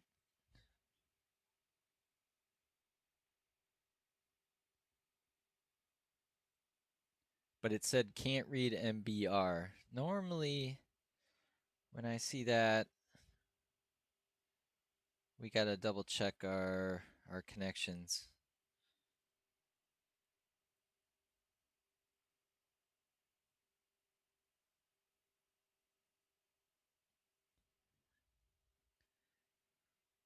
Well, this is good. Interesting though. Composite. Composite's really interesting. Why? Why am I so obsessed with composite right now? Um, reason why I'm so obsessed with it is because composite will show. Oh, come on. Composite is showing everything. What do I mean by that? It is showing the entire boot sequence. So I'm kind of like wondering why. Why would composite show the entire boot sequence? I'm coming back to the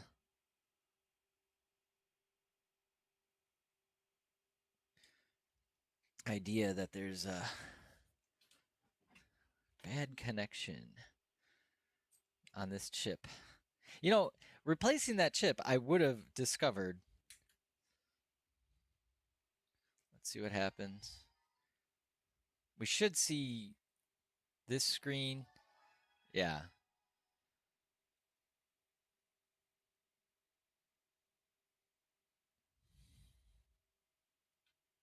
Can't read MBR.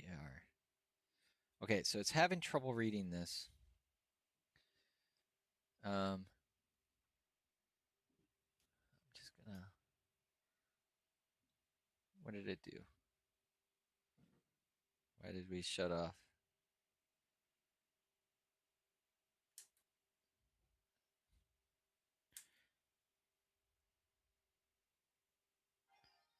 So watch this. Look in the upper left.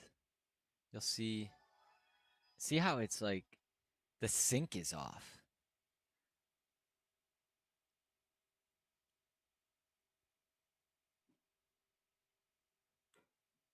I'm not too worried about that. What I'm having. So it's having trouble reading. Okay, I got some fixes.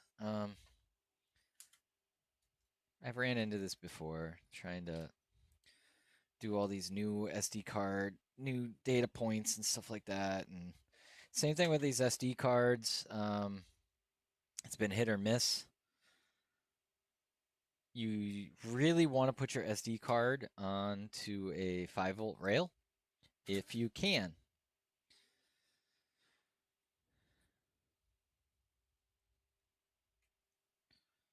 In this particular case, we did put it on the 5-volt rail and it didn't want to work.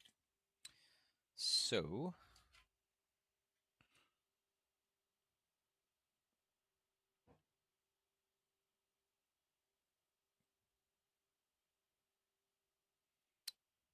and this is our ground.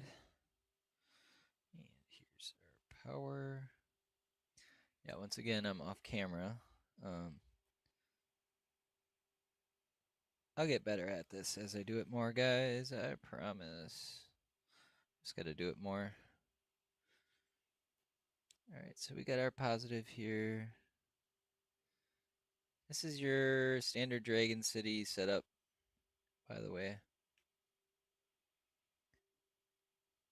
You can see this SD card mod on his website. He's done a fantastic job of documenting it. And the Retrodream is just amazing.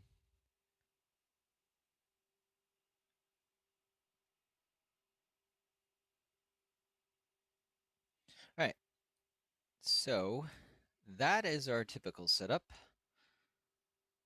And that's a 3.3 volt mod. So over on my little board, my breakout board, I'm moving from 5 volt to 3 volt. And I'm going to double check.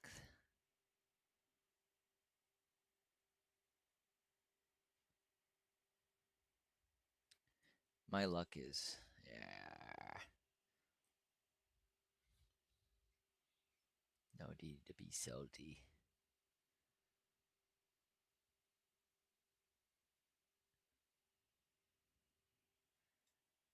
I'm just going to double check a few things here.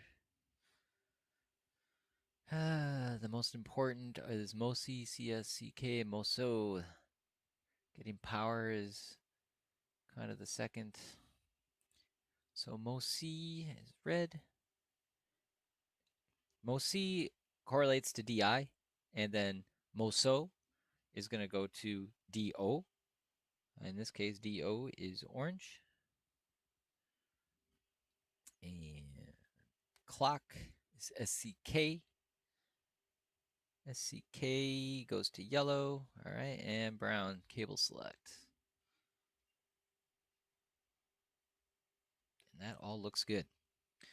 Let's see if we can get a boot now. Man, we went into this stream thinking I was going to have to do a full capacitor replacement, and we only did 2 capacitors. And I still want to go over some of these pins under the microscope, but for right now, I just want to get Dreamshell to come up. If I can get Dreamshell to come up, I will be a happy, happy camper today. That means that I now have potentially 3 fucking Dreamcasts, 3 different flavors. I have 2 GDMUs here, so I guess can put that one to use that's just laying around. Kind of a long stream here, but the 3D print did finish a little while ago. And we kind of I want to get back to that. I don't want to, this was just filling time. And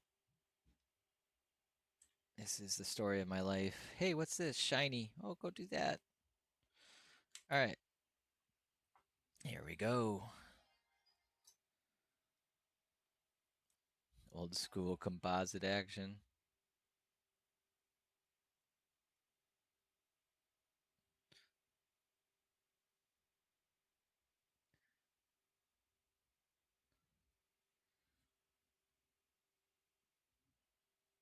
I don't know if it's actually reading that.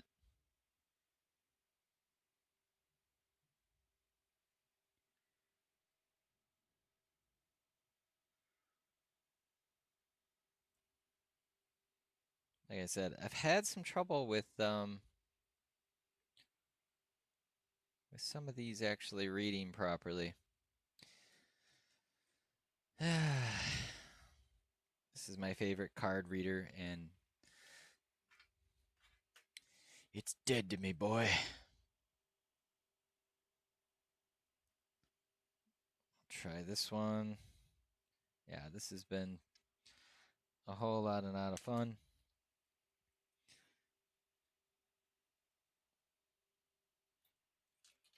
Trying to get some of these card readers to actually work as expected.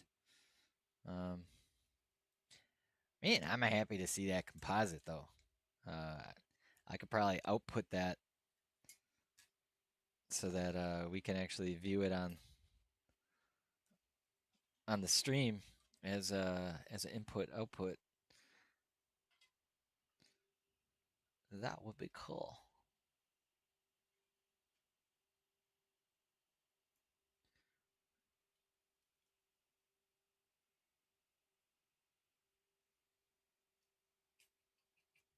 Yeah, I do have audio output that I could mod onto here, and then we could plug it in and get audio out in 2 different spots.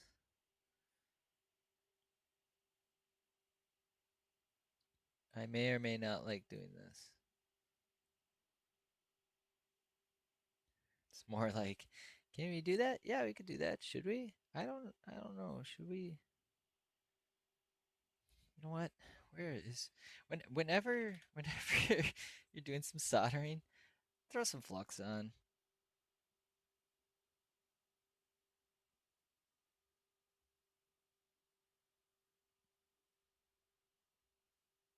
Your electronics will thank you.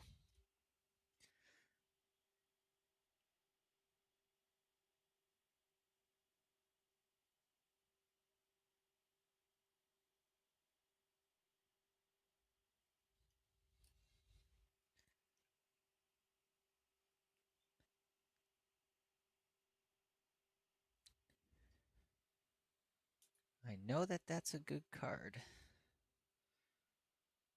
All right, what do we got? Blue is ground on this particular setup.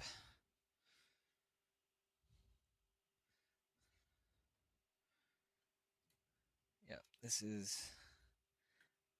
Ow! I just burned myself. Did you guys see that?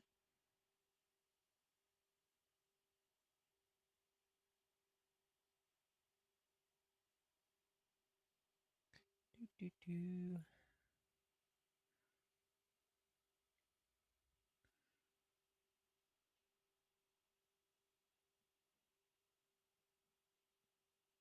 All right.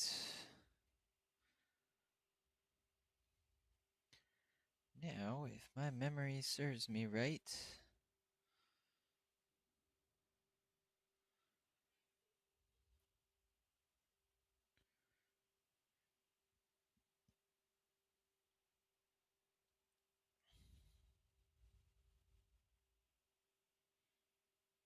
this one's kind of bent into position as it's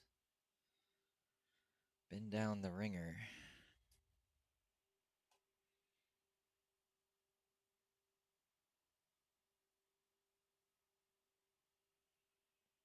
Orange, brown, red.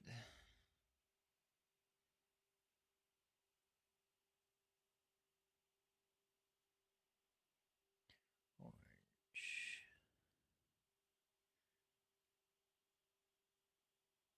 Brown.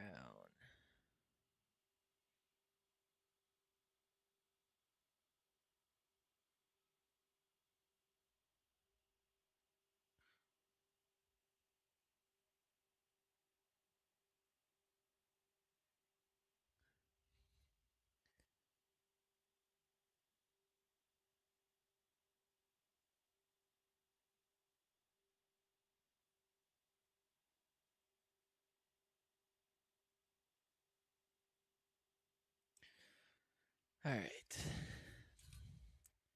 SD card mod 2. I just want to double check. Based on.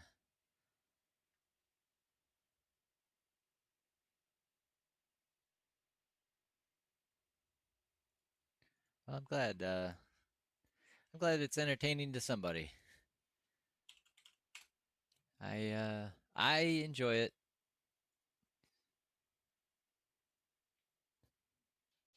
On my monitor, on my other monitor, I'm actually looking up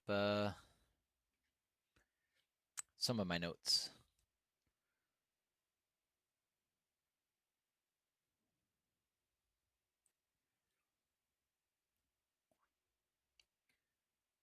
Just so that before I turn this thing on, I know the power is good and everything, but I want to make sure that my data lines are right, because if those aren't right, then none of this works.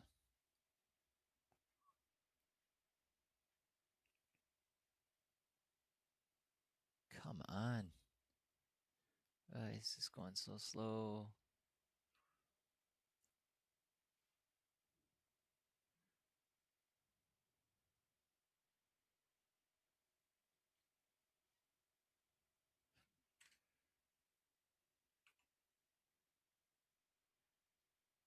Might have red and brown mixed up.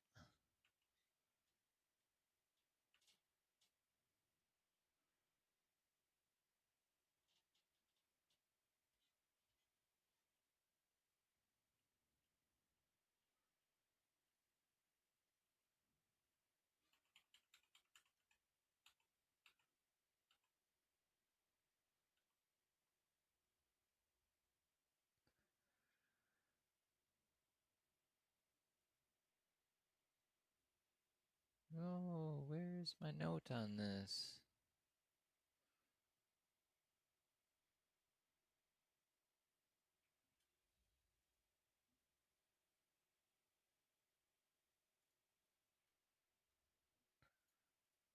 Where is it? I gotta find the SD card discussion. I could have swore I posted. Oh yeah, we started a thread on this.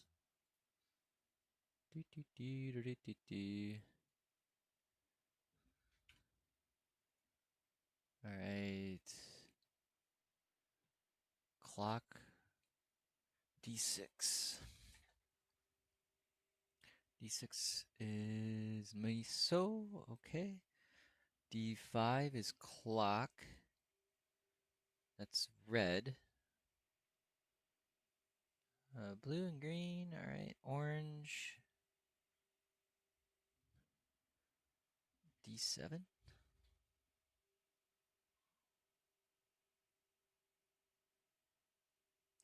D7 is orange, which is Mo C.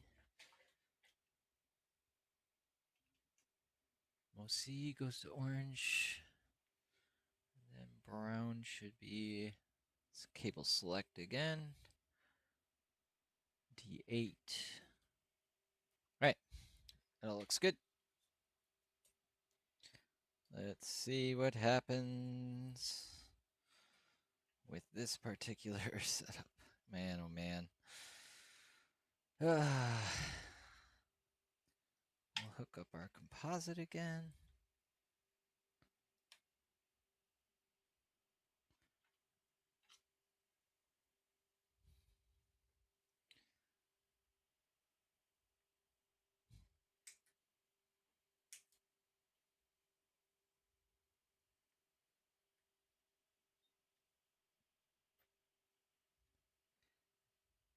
Just need one Dream Shell boot. That's it.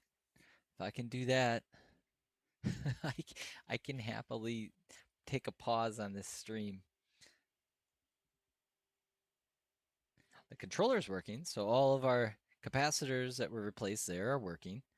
So that's another positive. So like there's a lot of good that happened on the stream so far. All right. Let's see if we get it.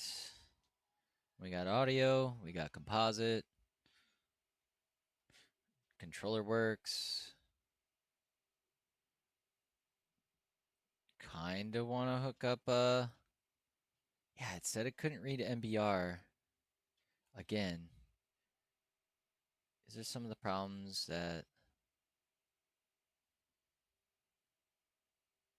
I ran into, got PAL 60 on there. So it's still struggling to switch back to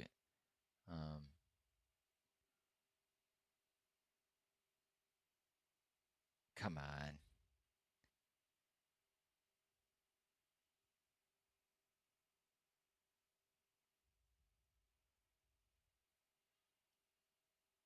Okay. I have another fix for this. I got stuff laying around that we can utilize.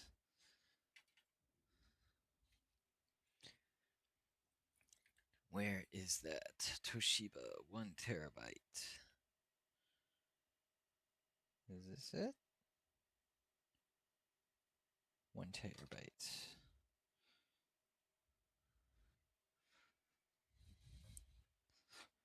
Yes, we have another adapter. Let's see what this does. So, we got the hard drive hooked up now. It's kind of got 2 crystals. I hope it doesn't freak out. We'll skip ahead. Hit start at boot. You can speed things up. Hey, look at this. It. Oh, we're in Dream Shell. Maybe. No. It's having trouble switching between PAL. Is what it's doing. It got into Dream Shell, but it's having trouble flickering back.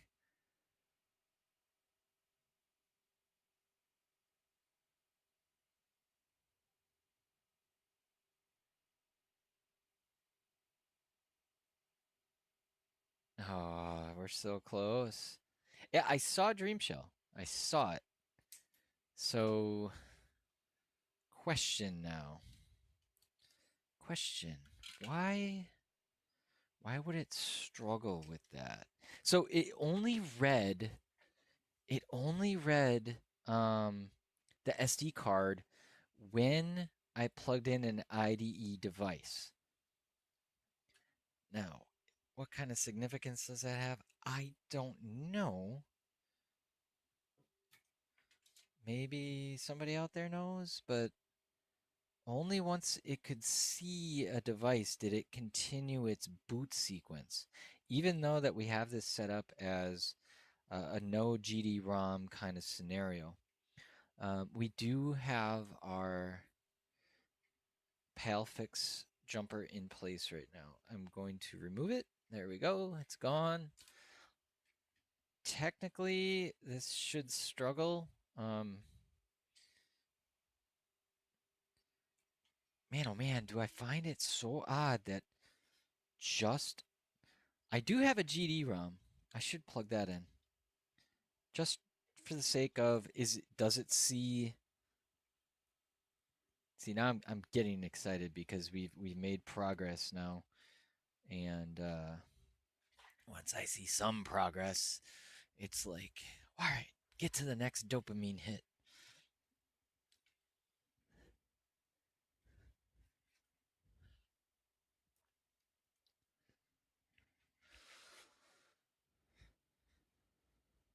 I don't know if that's going to work.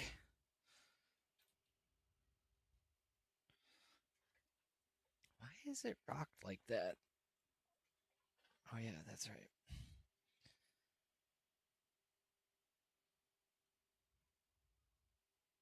Here, I know what I can do. I can disconnect this.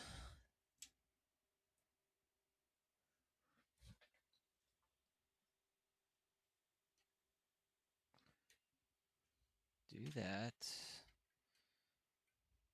Yeah, this fucking thing is something I discovered on AliExpress, and I was like, this is not a viable mod.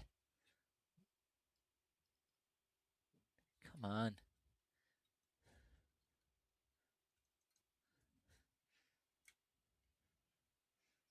All right. Now we're going to see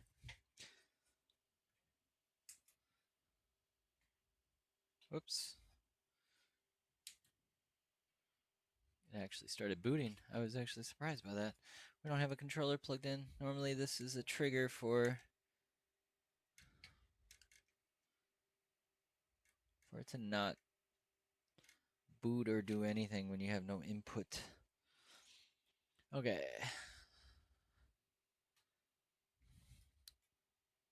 All right, let's hit it. I don't see any audio right now.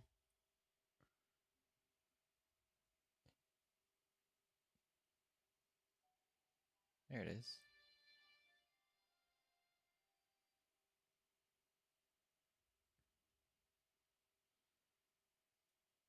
Yeah, it's flicking in and out. You can see it. The screen is there, but it is struggling. Why? We are so close. Yeah, so it's struggling to automatically switch to that PAL version. So this thing is like stuck in a state of like it's locked into the European mode. And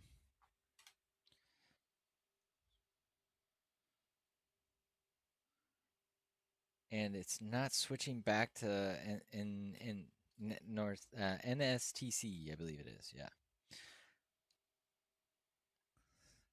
So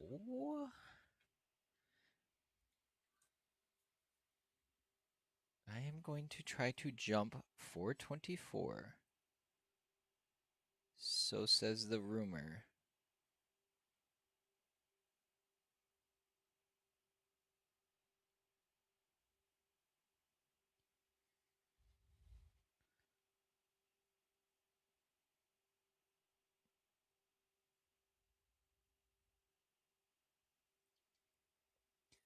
Come on.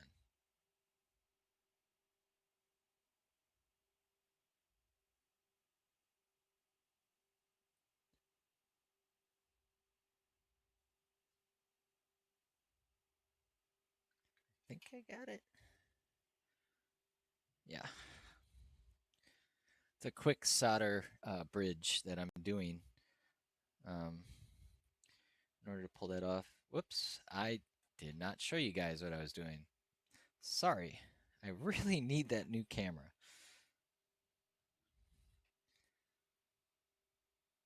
So apparently this should allow for easier switching to North American standard versus European. NSTC, say it with me. For the sake of this, we're going to disconnect the crystal because we'll be importing from the GD-ROM. So the crystal shouldn't be needed. Technically, we should have been able to boot up before. So I'm kind of questioning the crystal for any use case at this point. It's a neat idea to go full GD-ROM removal. It's a neat idea. That's it. It's not functional for any reason. All right, let's get back to this.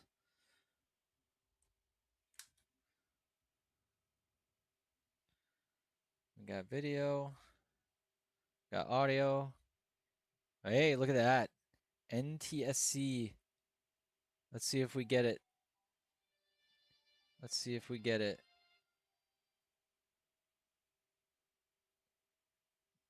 Dreamshell is still on the struggle bus.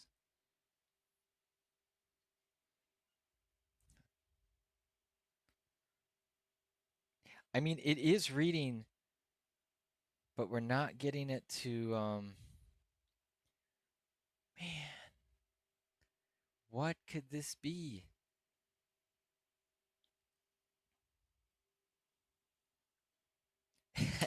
It's getting all the way up to that point. I do have a Dreamshell bootloader disk. Why not? Why not? Let's see if it makes any difference whatsoever. I don't think it will. This thing has trouble reading sometimes, so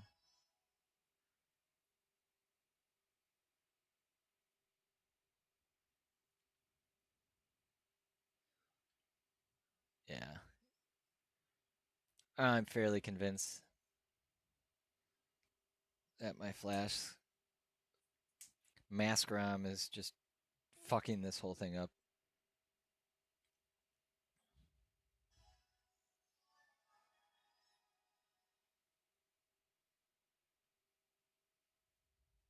Yeah, this doesn't want to read. My GD-ROM is on its way out. Well, we do know that our SD card is working. We for sure need to go a little bit further into the details of come on, I really need my new setup. We got to go into the details of what's going on with this because as soon as I refreshed all of that solder on that main chip, that's when things started acting like they should, which tells me that sorry, I have all these things going on in my brain and I'm not saying what I'm doing. I'm removing this crystal. It's a fun mod, but not worth it. So what am I gonna do? Right now, I am getting ready to. Our SD card mod works, so that's good. I'm going to do 2 bridges. One for the PAL, one for the NTS and STC. Man, my brain does not want to.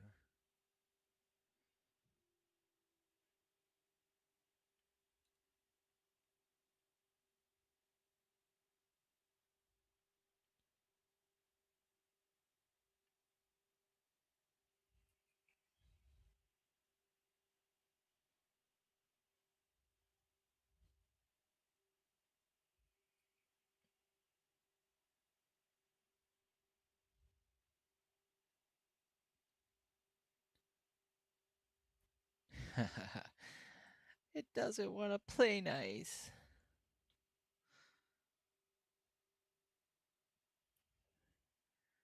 That's fine.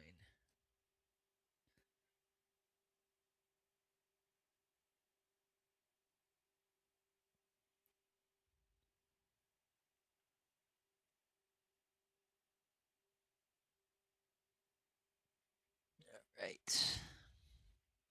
I don't know what this is going to do, but we now bridged 2 different spots so that it can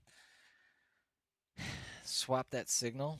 I'm not 100% convinced that it's the signal that's the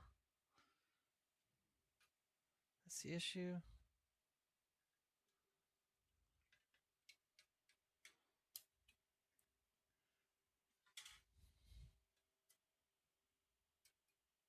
I gotta get back to my USB for Maple. That was the whole that was the whole idea coming into this stream was, hey, let's do this real quick. All right. Sandwich, sandwich, sandwich.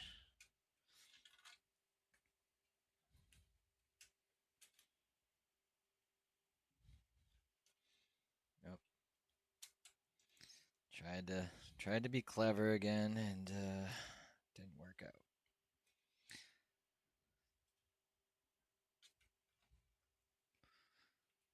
Bum. It's interesting to me about the composite though. I don't know why I'm so excited about it.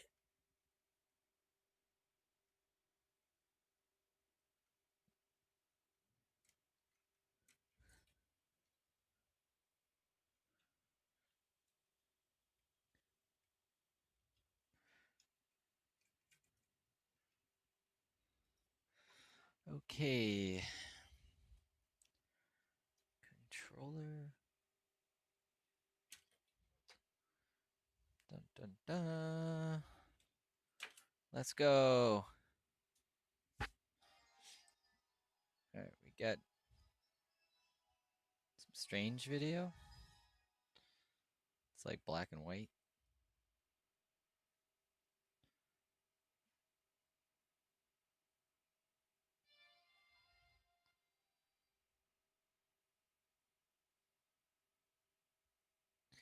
Yeah, it gets into Dream Shell and then it got further along this time.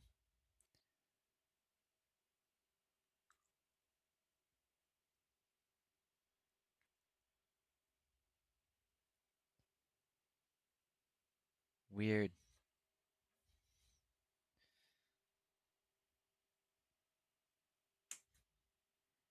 Well, SD card mod is working 100%.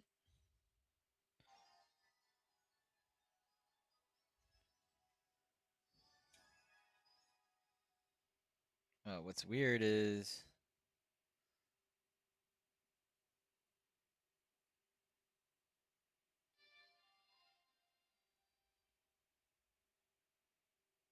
got video cut out.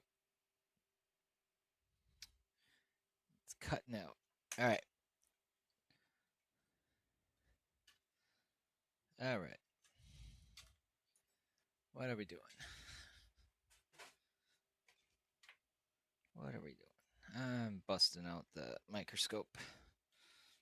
I want to look closer at these pins. And I wish I could show you guys. You know, I probably can. You can see the chaos that is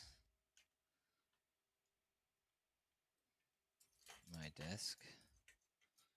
Man, I hate these fucking USB cameras. Like, when your cable is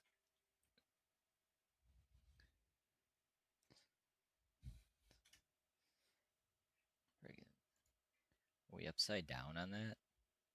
Man, ain't nobody telling me that it's upside down. Gotta rotate this. Flip vertical.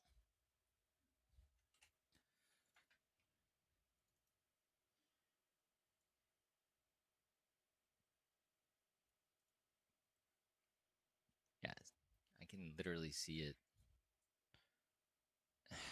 Come on. There. Yeah, look. Stay right there. Don't move around.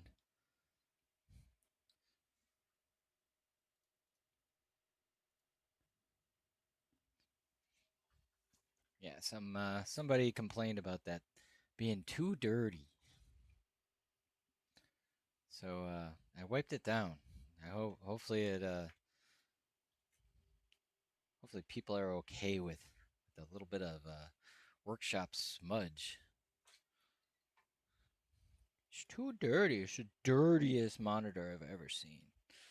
Clearly somebody lived a privileged life where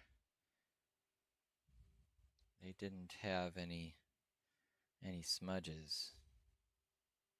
Shit. Got all set up and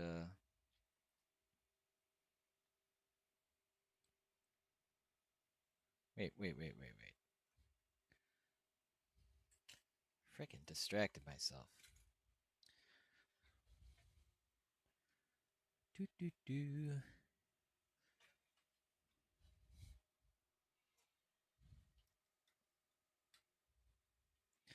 Okay.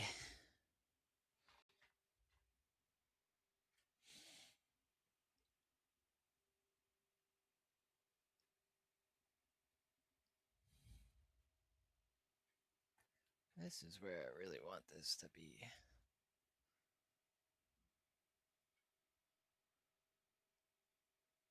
What the fuck?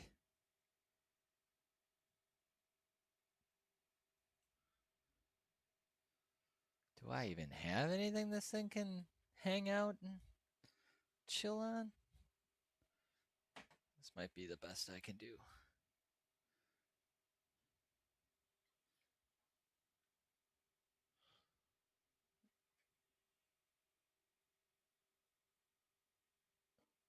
All right.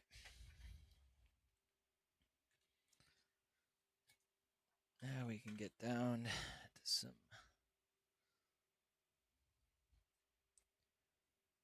I don't know if I would call it micro soldering, but it's pretty small.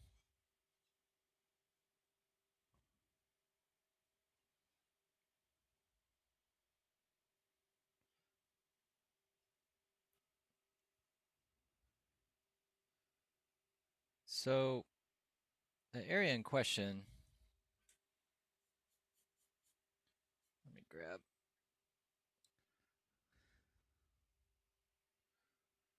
I don't like is my lighting right now. I'm trying to get.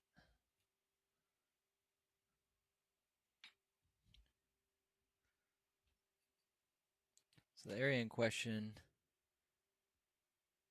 could be along here. It's not really along here. None of these should have been messed with. That don't mean shit.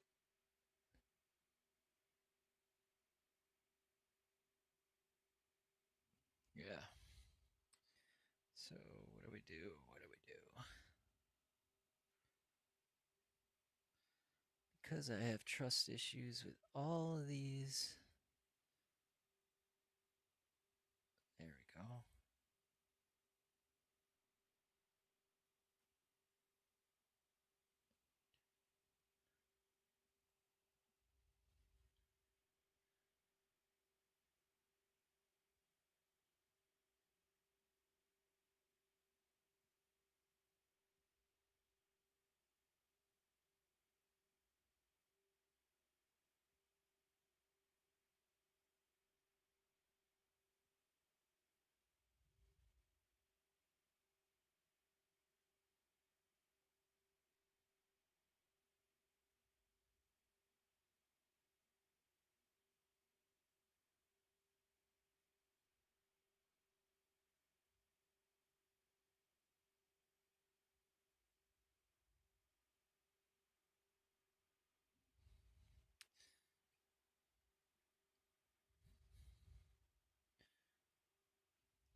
Yeah, now I've done it. Now I've done it.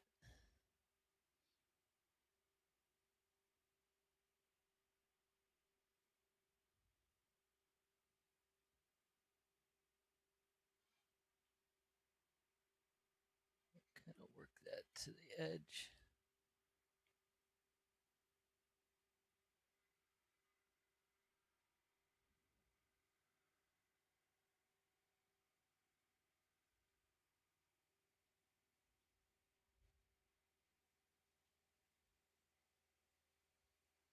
So we got a nice little solder bridge. Not a big deal, but it is when it doesn't want to play nice. Normally what I do with the solder bridge is I'll bring it and I'll work that solder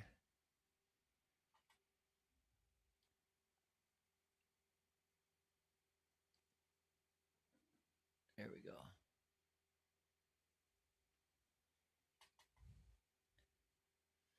I really don't feel that that is where the problem lies though.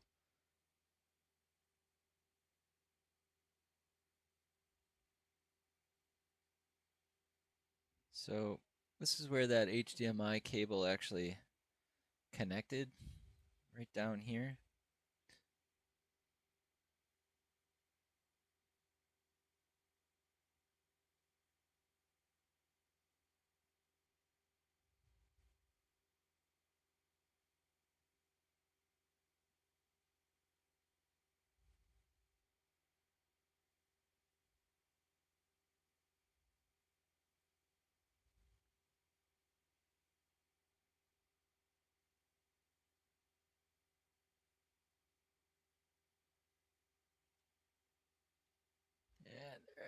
it again.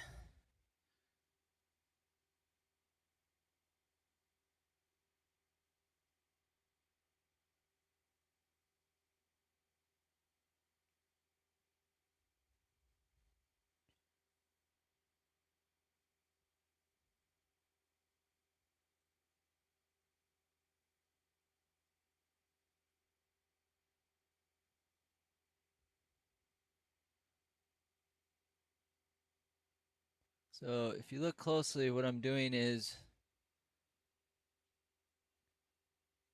I'm making sure that that solder is coming over the top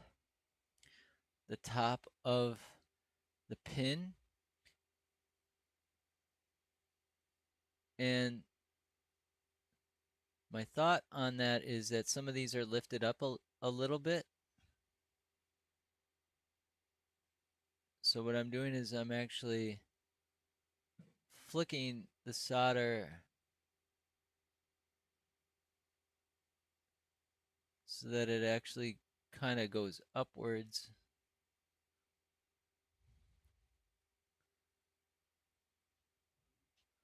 Yeah.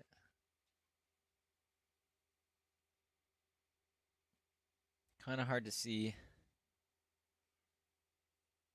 I kind of got some shadowing that is driving me crazy.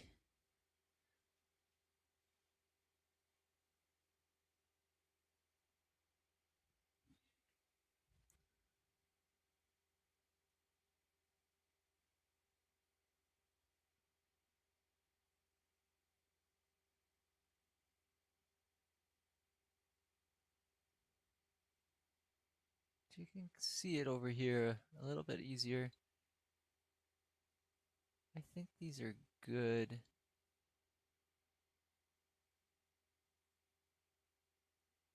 But there's like that little ramp. See how that went from like a little ramp to nice and smooth? Same with that one.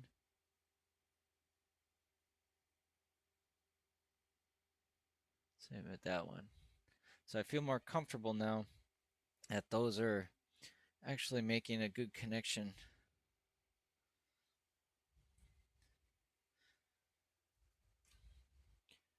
This is how I get sucked into hours. It's just messing. Troubleshooting left and right, trying to perfect it. So you can kind of see it now from a different angle here, where you can see how it kind of smooths over the top.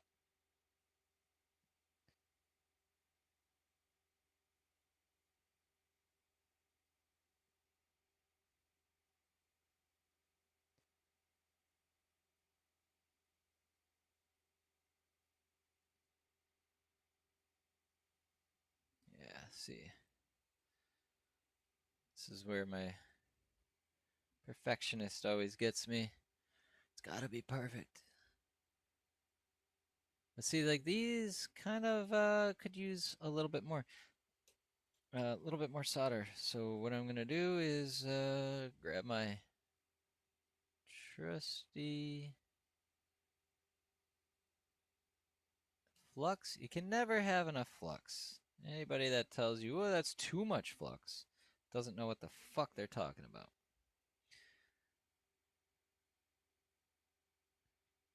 So I'm just gonna heat this up.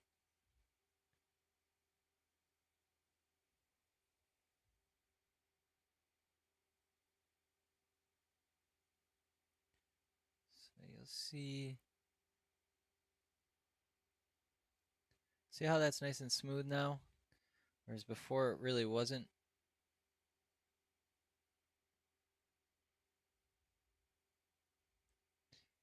That's kind of my goal here.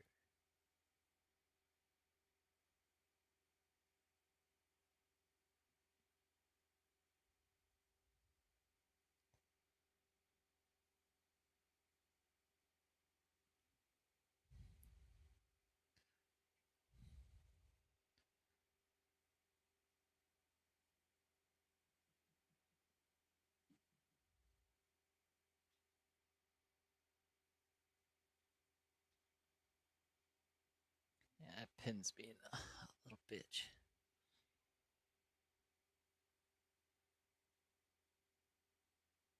And we got our first solder joint. Ay, ay, ay. There we go. That's what I want to see. Right that. Just like that.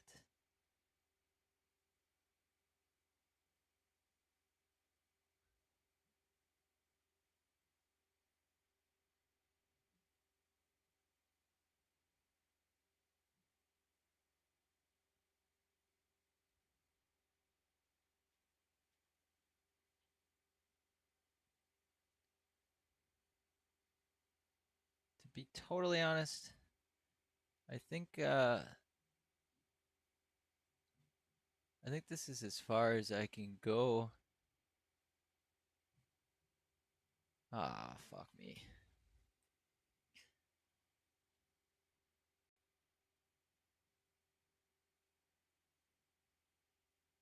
Hey, look at that.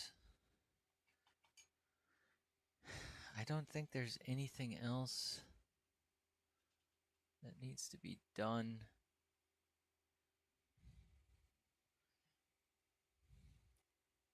I think what I'm getting at is what needs to be done is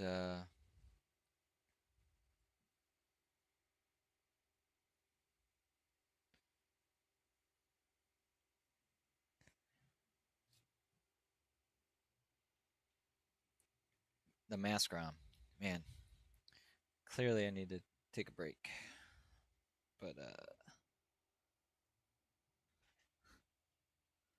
yeah, I think the mask ROM is the culprit at this point. I'm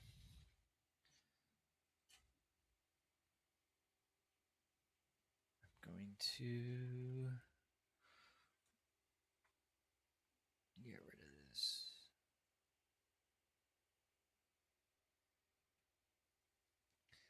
Just leaving my PAL, because that's the region that it got stuck in. So that looks good. I'm just hoping to get it back to consistently booting into Dream Shell. That's really what we want. We want to be able to manipulate the machine through the regular interface.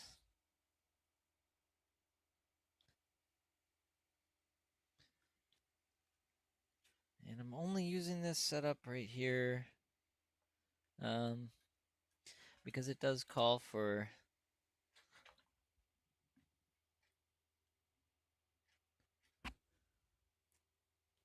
some IDE action. All right, so we gotta swap this.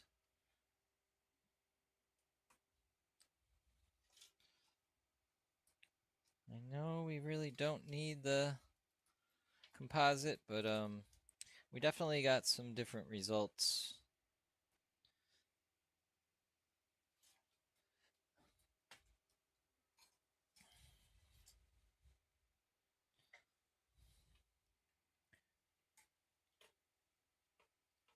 With the video boot up.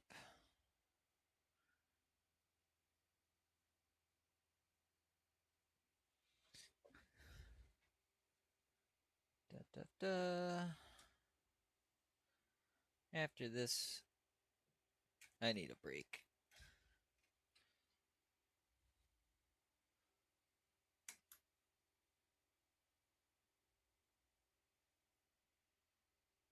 Okay, why didn't anything turn on?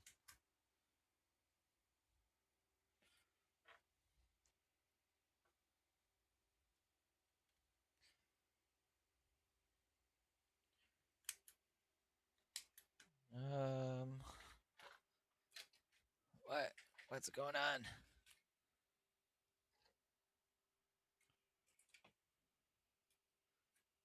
Why are we not getting any juice here?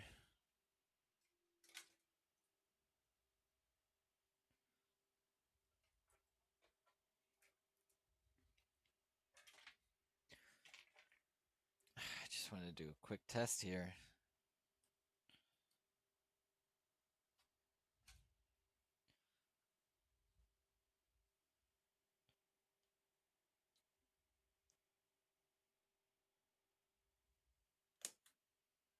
All right, something with that power supply.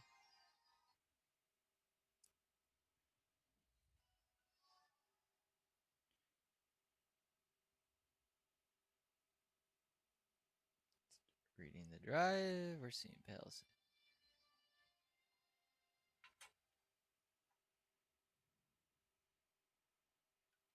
Hey, we're making progress. Weird. So what did I do? I just redid the solder basically on some of those pins.